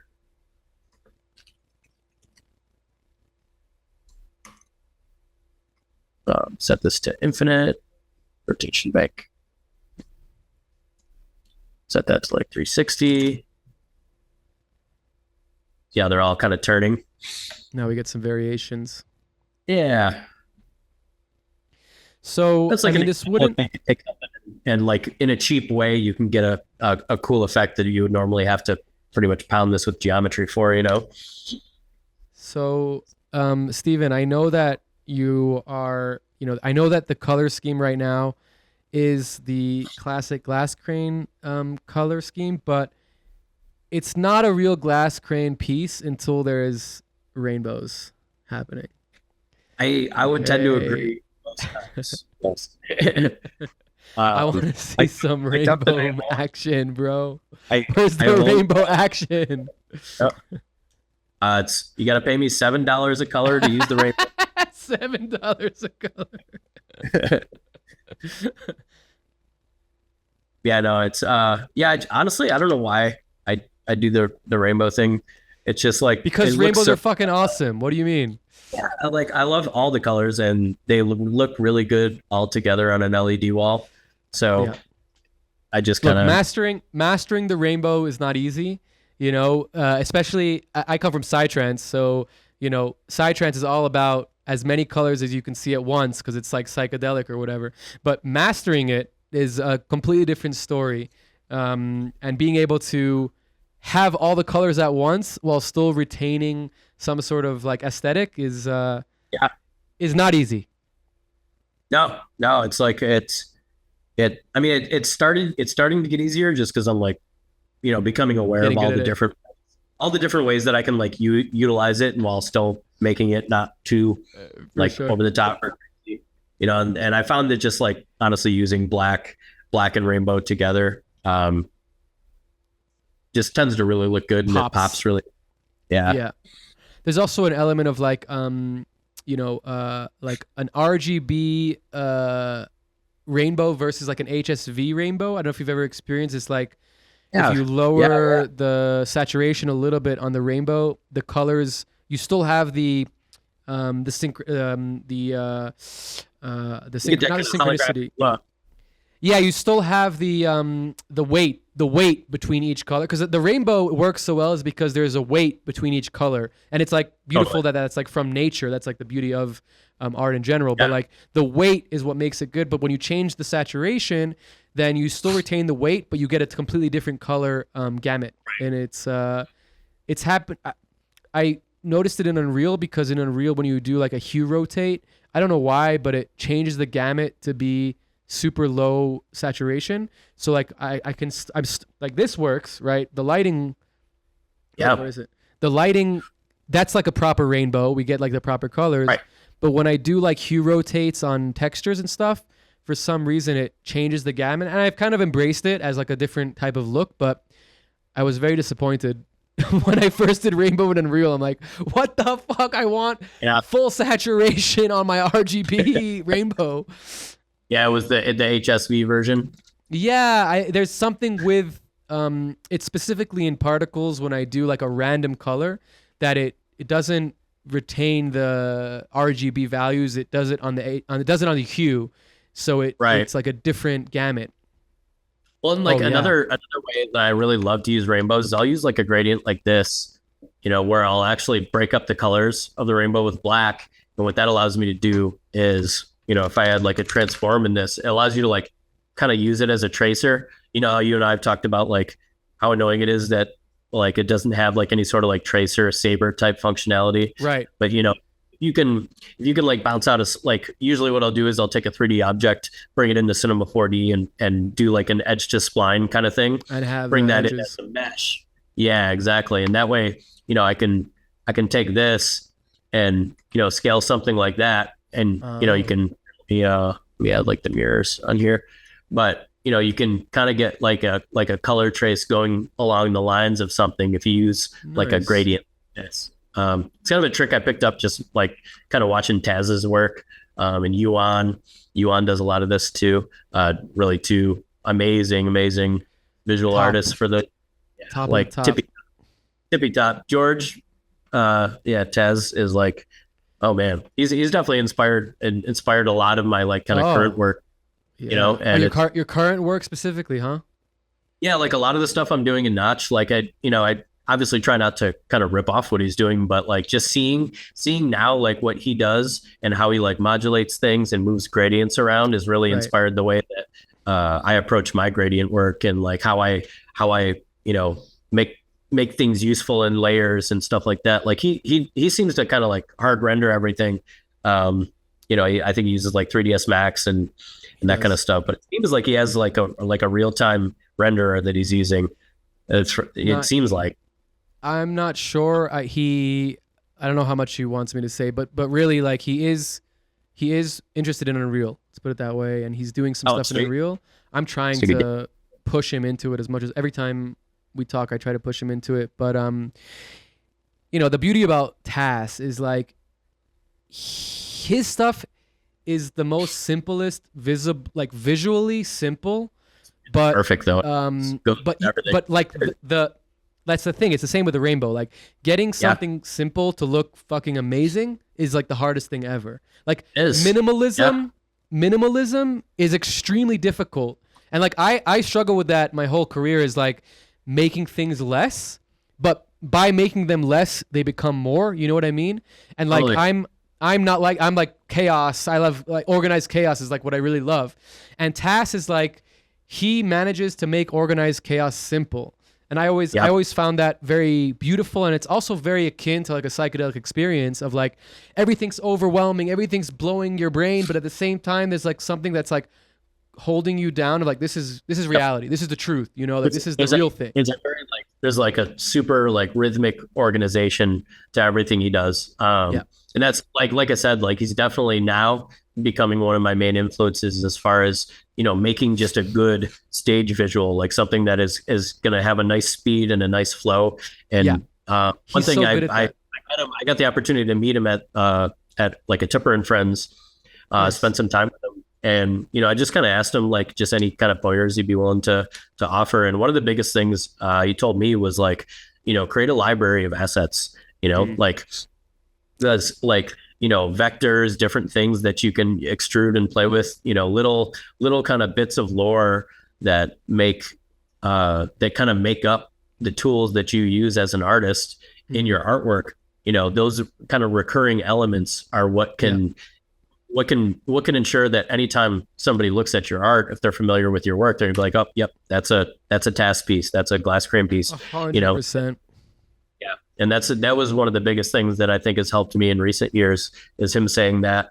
And, so now that I can kind of create things at the speed that I can think of them, I'm still kind of in that stage of just building up as many systems and bins within Notch and the different programs that I use that I can, utilize in other pieces so that I can actually make artwork even faster, and be able to, see a mapping at a gig and be able to be like, okay, I got a couple hours. I can bust out a couple scenes for this mapping, no problem. It's so great. It's also, I want to say something about Task as well, but just to touch on what you said about having a library of assets, it also allows you to take your techniques and your creativity to a whole other level, because you're now iterating on something and making it better and getting, more familiar with it. So besides just your audience noticing things more, you're also getting yourself more.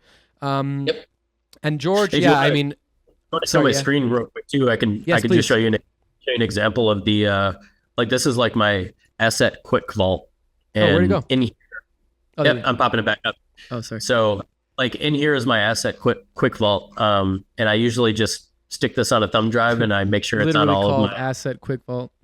Yep, just asset quick vault. So funny, dude. I love it. Yeah, like here's like HDRIs I use often, and it's this is kind of like the sauce that I use to ensure that whatever I make, looks as cohesive, so that, when I'm making a bunch of content, as long as I dip into this HDRI folder in particular and, utilize these image tools where it's like different holographic textures, gradients that I use often, displacement maps and all that kind of stuff. And if I just kind of find new and interesting ways to utilize all these different tools, it really does a lot. It takes a lot of the work away from, making sure that this next visual I create is going to go cohesively into my set. Yeah.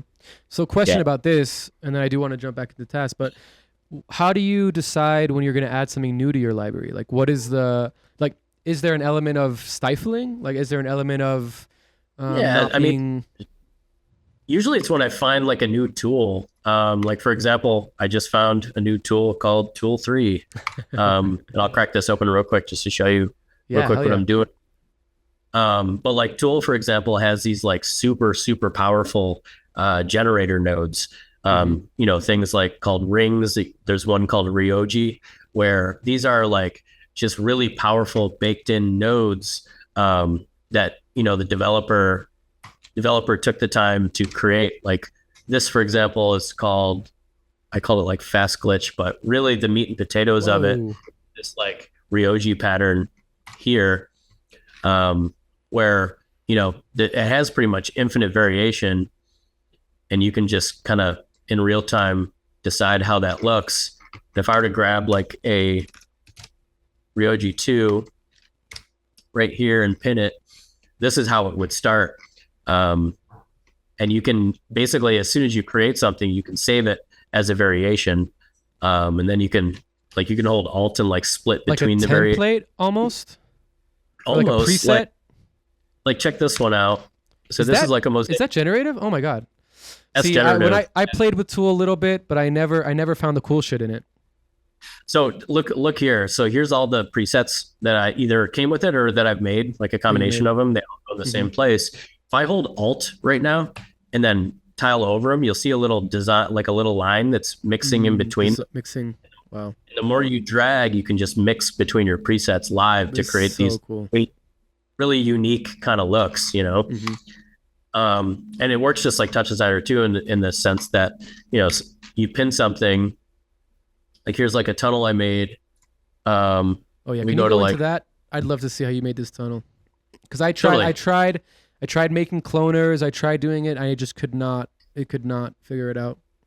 Yeah, I gotcha. So here's like a couple like just keyboard in little things that I did. But if I like double click, I can go into the node system, and it's very, very, very much like Touch Designer.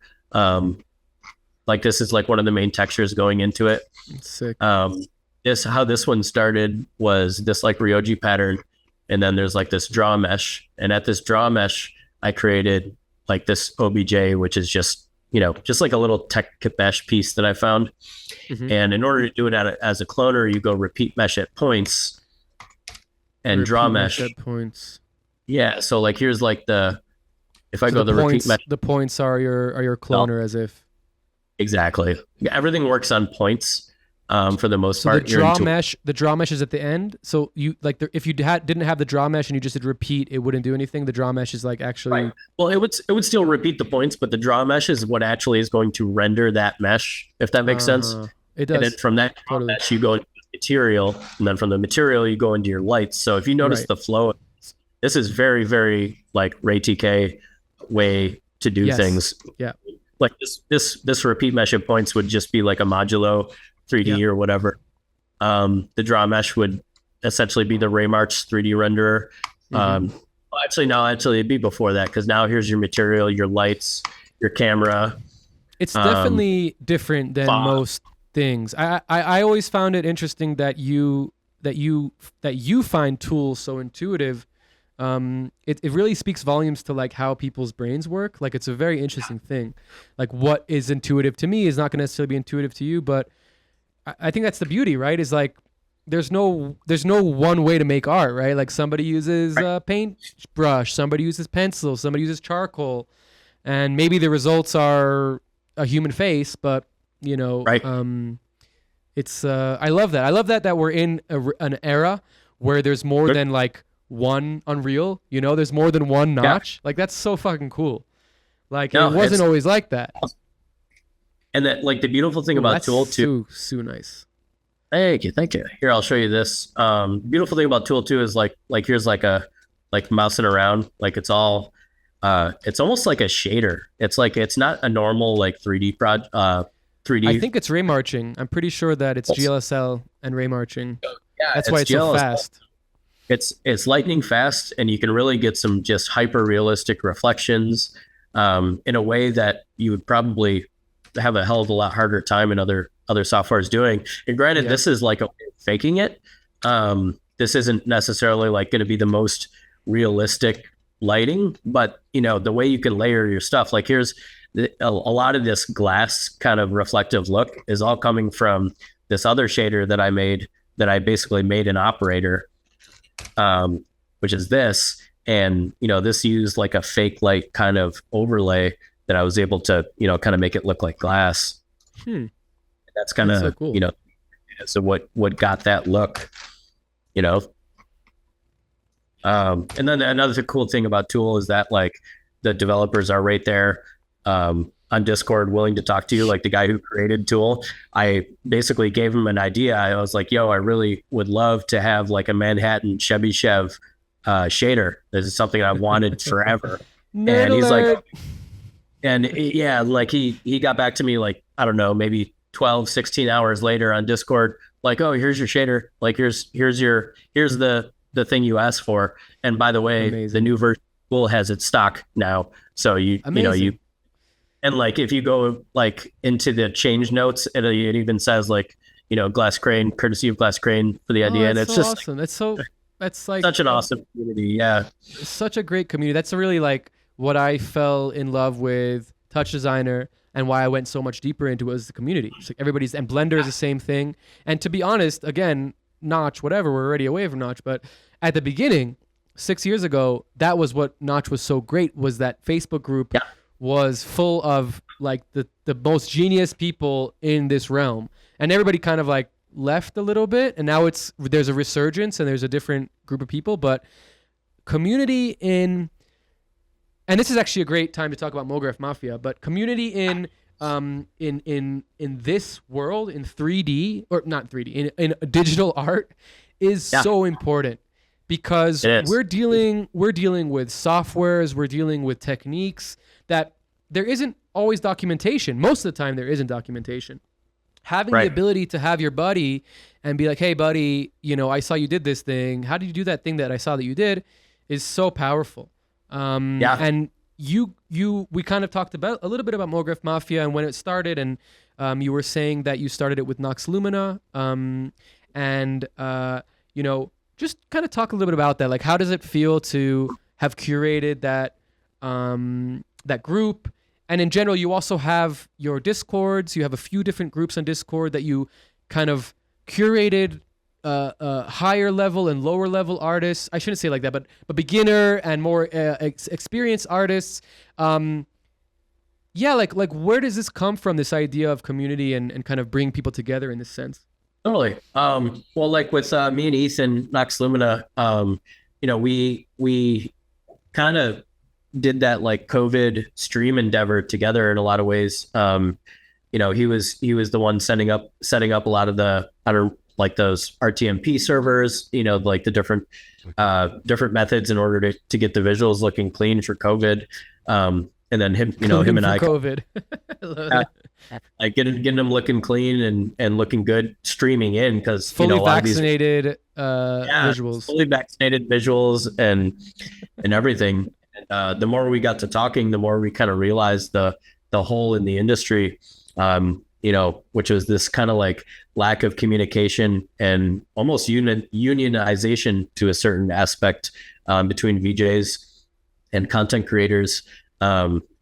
Like just being able to use like a community like MoGraph Mafia in order to not only bounce ideas off each other and show off our work and help each other, but it was a way for us to be able to get the message out that like your artwork is worth more than you think it is. Wow, and it's so beautiful.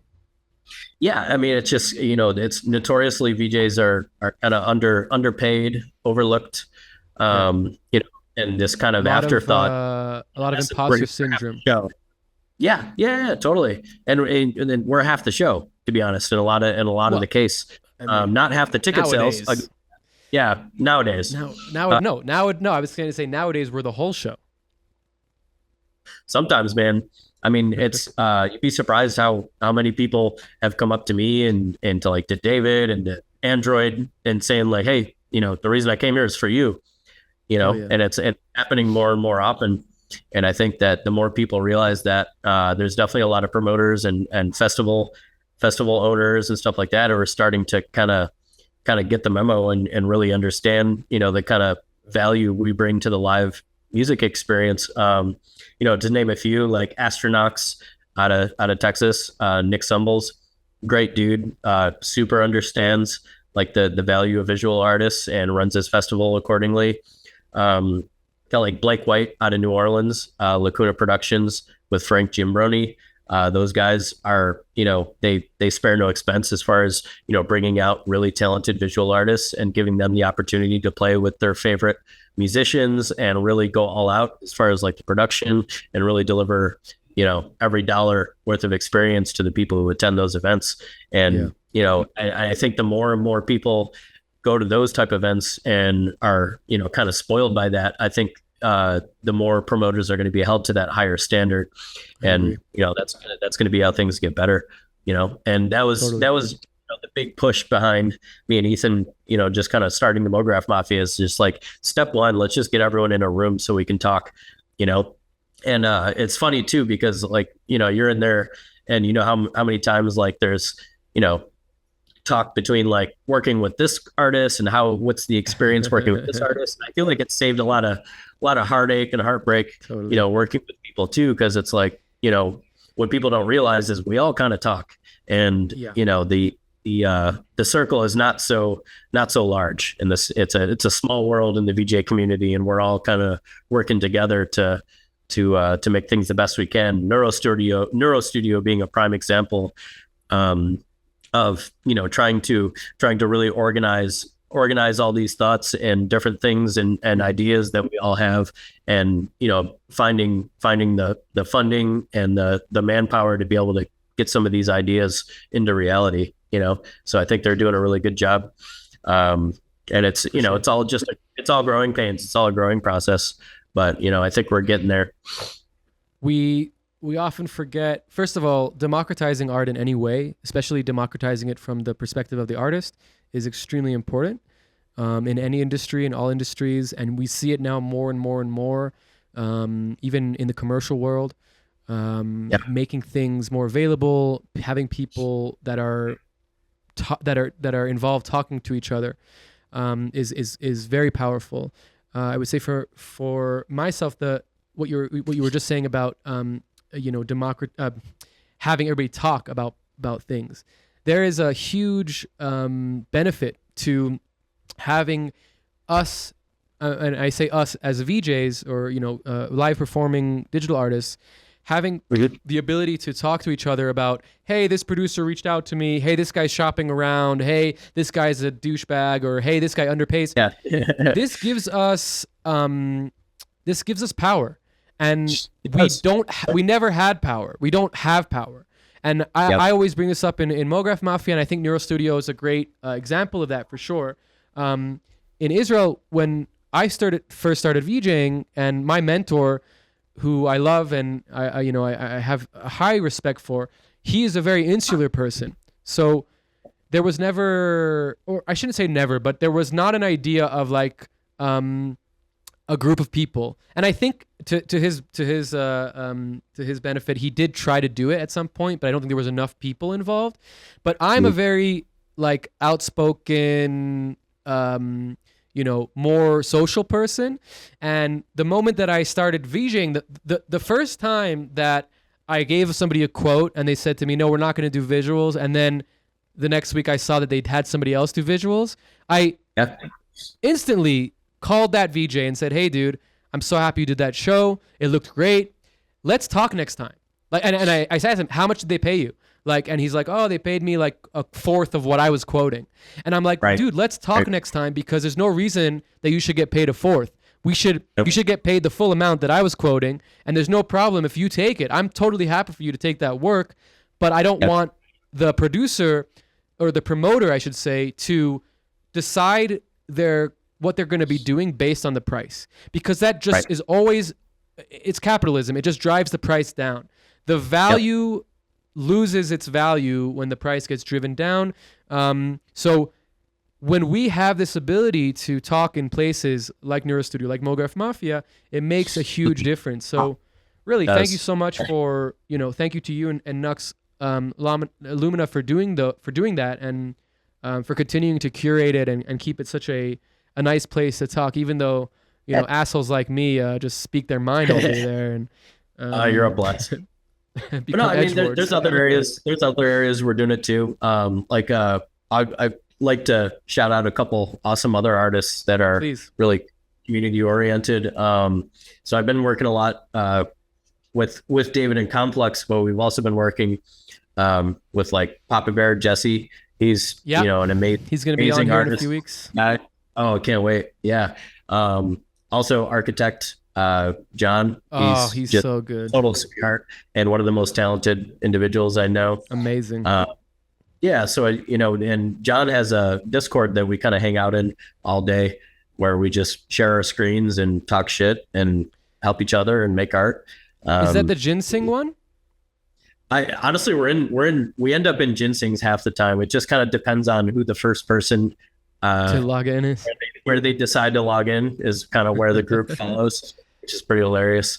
But yeah, really like funny. It'll bounce between a number of different Discords. That's awesome.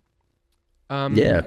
Please also talk a little bit about Apex Collective. This is a group of artists that, if I'm not mistaken, you and please tell me more, because I don't know enough about it.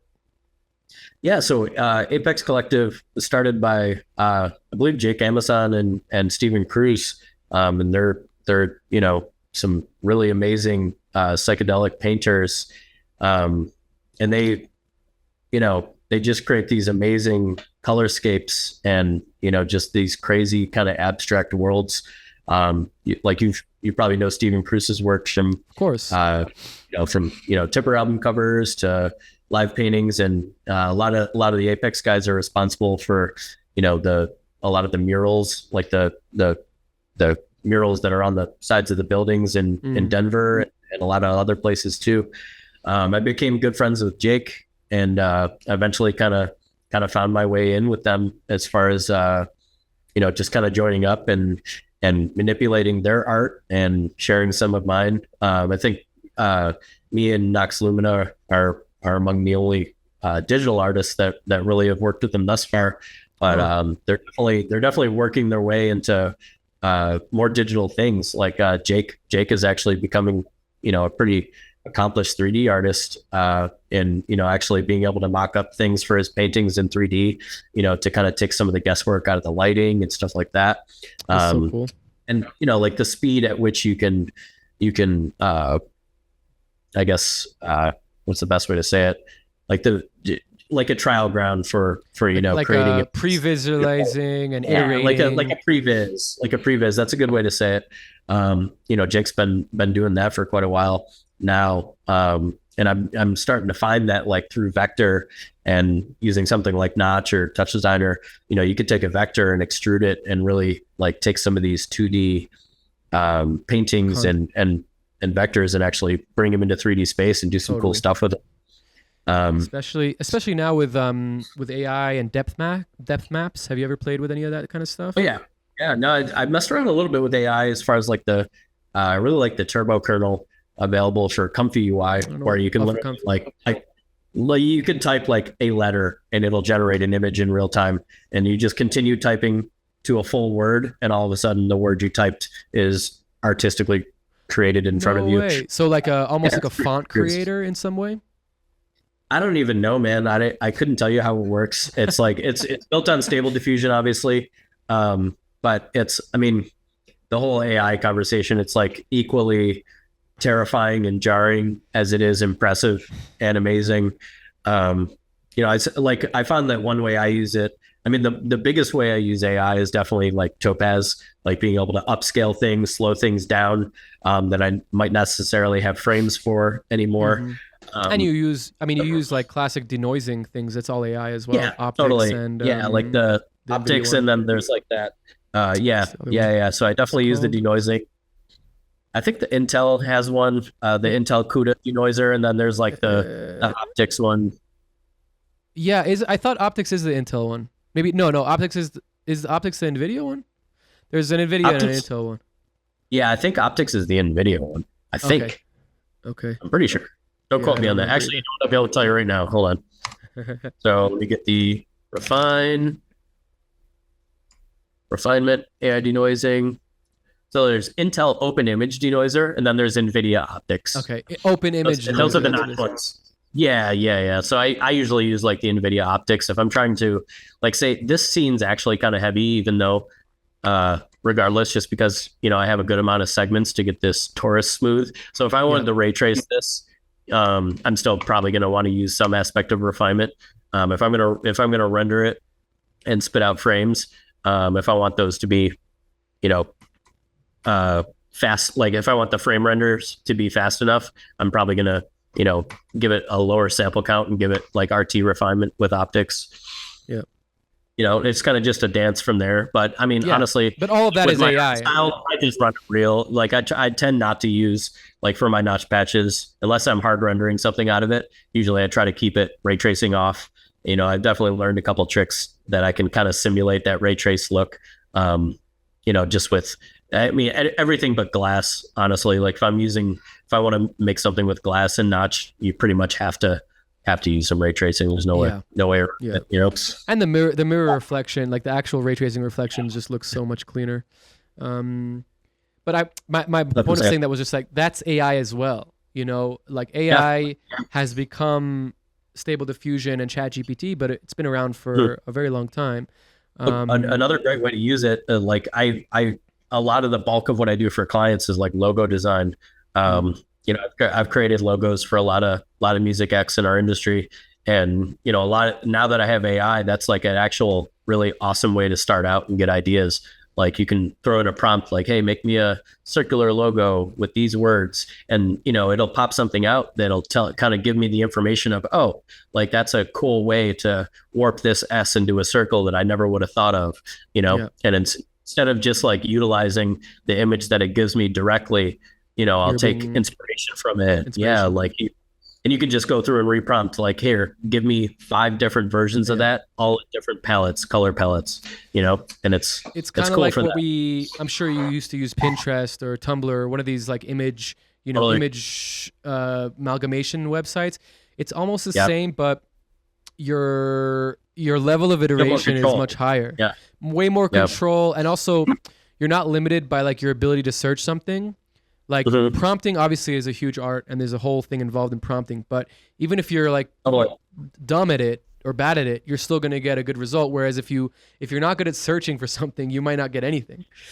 Yeah, no, it's true. I mean, that's like, you know, the syntax is like one of the biggest kind of barriers to entry to even any of these programs too. You know, it's just like it's like you want to look up a tutorial on something. Well, what the hell am I looking up? You know, what is this process called? You know, and it's the same thing kind of applies. And that's why I agree with you when you say that, you know, a lot of these prompt engineers, as they call themselves, you know, it definitely is an art form.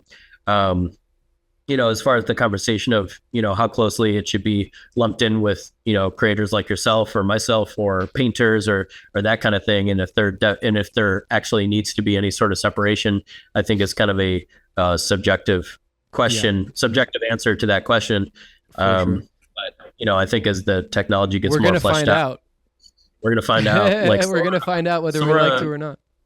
I know everyone, you know, everyone I know who's a designer or 3D artist or video artist, you know, that Sora announcement came out, and, you know, the collective butthole puckering was definitely real.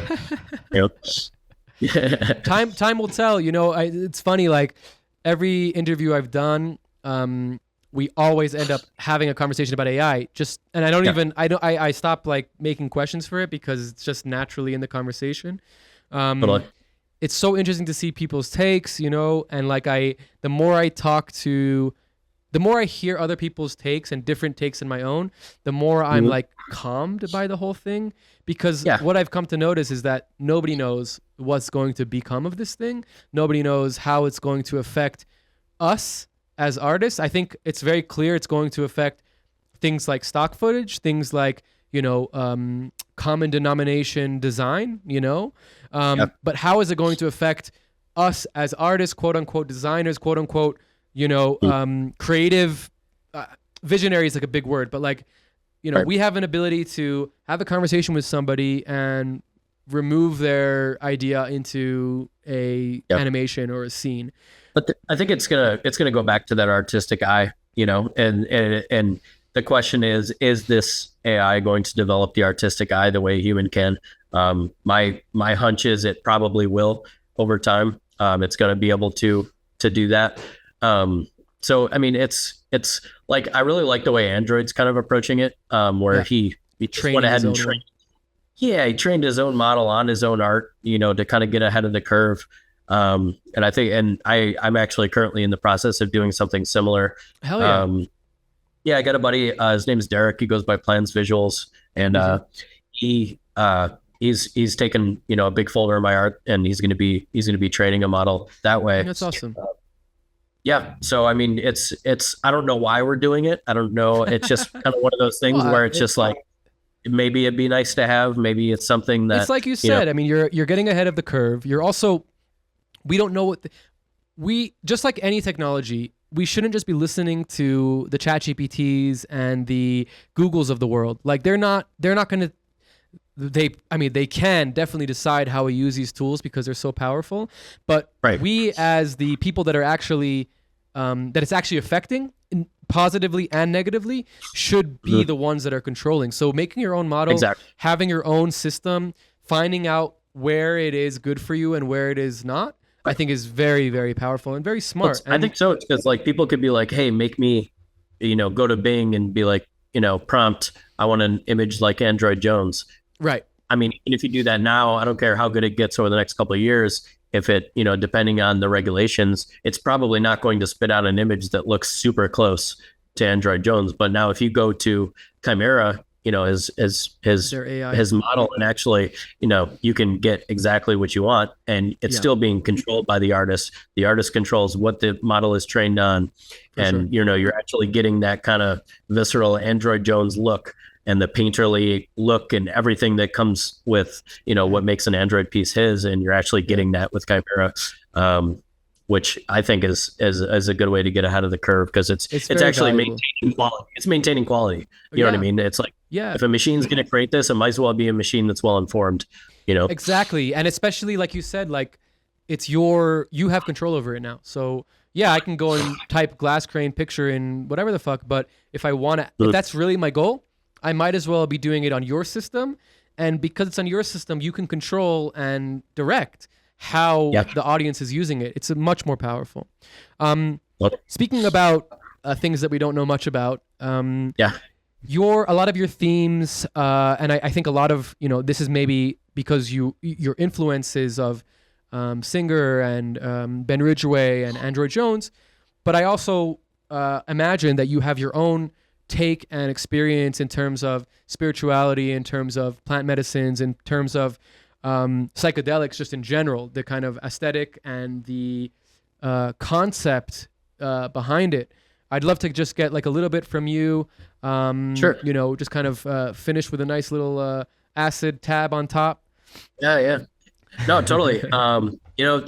Just like a lot of us in this scene, in this industry, my work is influenced by psychedelics and the psychedelic experience, and my interaction and relationship with plant medicines, predominantly like DMT, was something that, I was exposed to and made a pretty heavy impact on the way that, I see art, and it kind of helped charge my creative flow, as far as, the experiences I'd have would be so profound that, I almost felt kind of compelled to act as a cartographer of those spaces. You know what I mean? Beautiful. And I think like one of my big inspirations there, as far as like, accuracy to the psychedelic experience, would be like Exotype and Ben Ridgway. I feel like those two artists in particular are people that tend to depict the same thing that I see when I go into those spaces. And I think you can probably notice some of their influence in my work too, especially Ben Ridgway. When I was learning ZBrush, I attended a class at COSM taught by Ben, and that's where him and I kind of connected. Nice. And became friends, and eventually were able to collaborate. He was definitely an artist that I, always dreamed of collaborating with. Oh yeah. As well as Singer. Singer and I have become, super close friends, and we've worked on a lot of projects together now. And his way of depicting that kind of chrysanthemum, that kind of like that barrier that you kind of push through in the psychedelic experience that warps What you is that into. word? What is that word that you just used? Chrysanthemum? I'm not familiar Yeah, with like it. that. It's kind of like that barrier of, when you begin a Like a psychedelic peak? experience. It's not necessarily a peak always. It's almost like the tunnel that you go through that kind of blasts you into Hmm. Like whatever experience. you're in base reality and now you're in a different one. Right. Yeah. Yeah. And I think Singer's work depicts that like just almost perfectly. For some people, their experience is Singer's work completely, where like Yeah, that's yeah. the end. Like that's like the end game. But for me, I think everyone's a little different. But for me, it's like it's almost I begin in that kind of Singer like light tunnel that kind of warps you Mm. and like either excites you or keeps you at peace as it transports you and me in particular into like the wacky Incentigrous land with like Ben Ridgway textures, and it's just like Mm. it's just that visual language that sticks with you because it's so just profound and kind of alien. And it's and a lot of it is like of what I create to try to depict that space is also relying on my own creativity and my own like kind of sparse memory of the experiences too. So it's like it's me as an artist trying to recreate what I saw, but on the other hand through this lens of experience and creativity that I've worked hard to achieve over the years. So and I think that's what kind of can like sets my work apart from other people's, and what sets Hmm. Papa Bear's work away from diethylamides or your work Hmm. and Keith's. Hmm. And it's like it's our own experiences.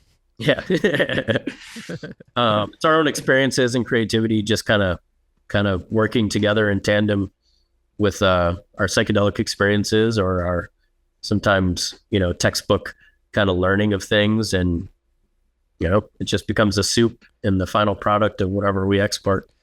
Totally. And that's the beauty of the psychedelic experience in general is it's a, at least this is what I have learned over the years with plant medicine and kind of more traditional psychedelic experiences is that it's a collective consciousness, right? That we're all part of, we're all experiencing together. McKenna talks about this a lot as well. That like it kind of falls into what we know now about quantum theory and how entanglement works, and I think that I love that you said conduits. I never really thought about it that way, but it totally makes sense, even if it's not like, even if I'm not consciously saying, oh, I'm trying to make this because that's what I saw. That's going to happen because that's how influence and that's how inspiration works.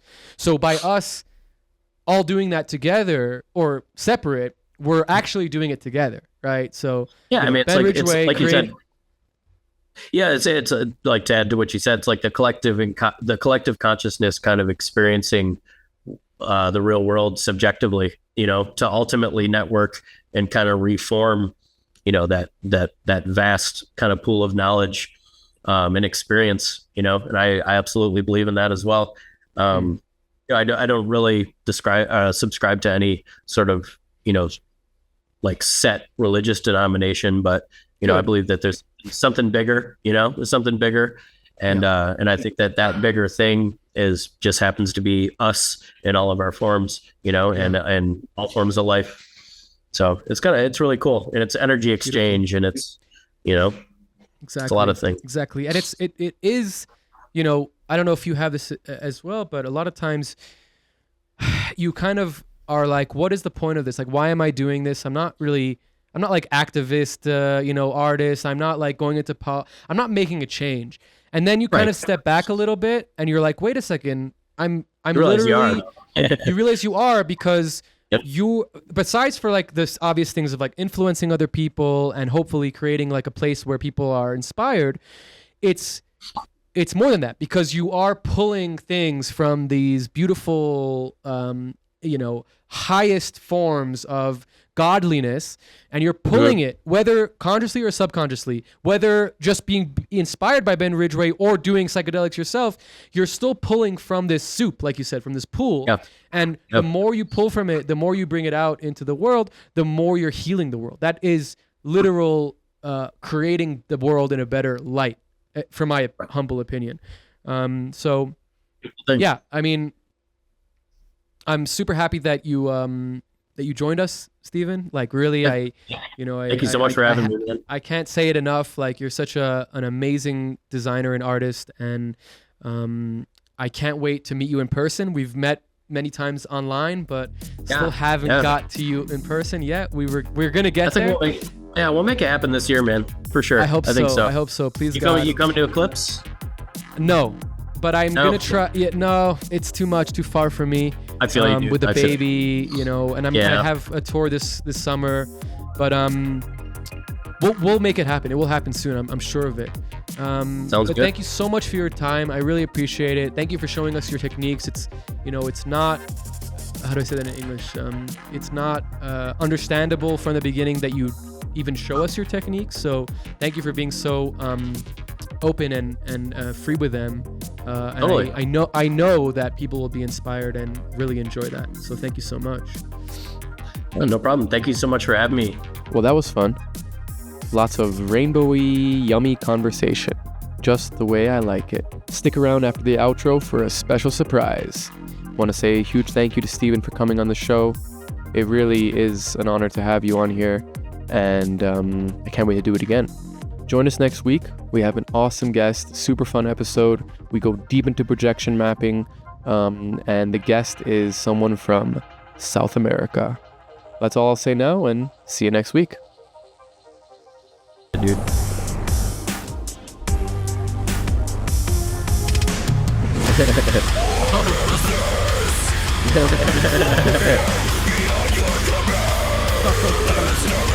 at you, dude. You look so clean. Much younger. If you can hear each other.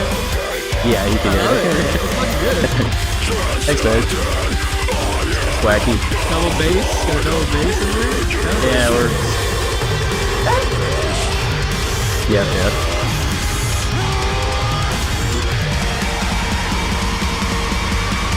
This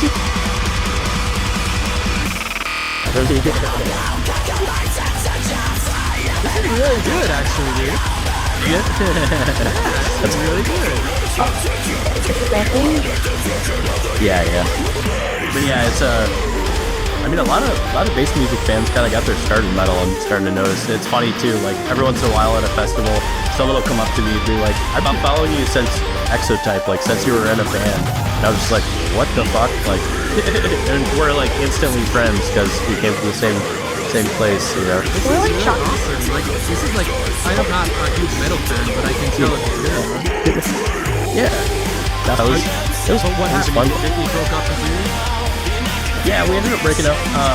We had like our record label was like super shitty at the time. I mean, it was a big label, but you know, they definitely breached contract and had weird expectations, wouldn't fulfill certain things that we needed. So it ended up breaking up the band, which sucked. But I mean, if it didn't happen, I wouldn't have went this direction either, you know. Yeah. So everything for reasons. Bands are hard. It's hard. Especially when you're like being in America, there's 5 dudes. It's like a family. Yeah. But everybody's doing drugs and the doctors. Yeah, it's a shit show. It's like raising your kid if your kid drank and did drugs from the moment he was born. Yeah. So funny. Yeah, I did that for a lot of years and toured all I over the love place. those. You don't look like a metal guy, dude. Like the neck tattoo's fine, but like compared to the rest of your bandmates, and your bandmates are like, and you're like this clean cut, like beautiful looking man, and it's like, like what the hell? What's funny is like by this point I had been exposed to like Tipper and stuff, so I was already kind of starting to make like trippy art and stuff, and like all my bandmates were like, are we losing him to fucking trippy land or what? And yeah, I'm still like great friends with those dudes. Still great friends with them, and you know I see them pretty often. And, yeah, it's kind of cool. It's pretty cool. Super cool. Thanks for sharing that. I appreciate that. I'm definitely No gonna have to problem. put that in somewhere.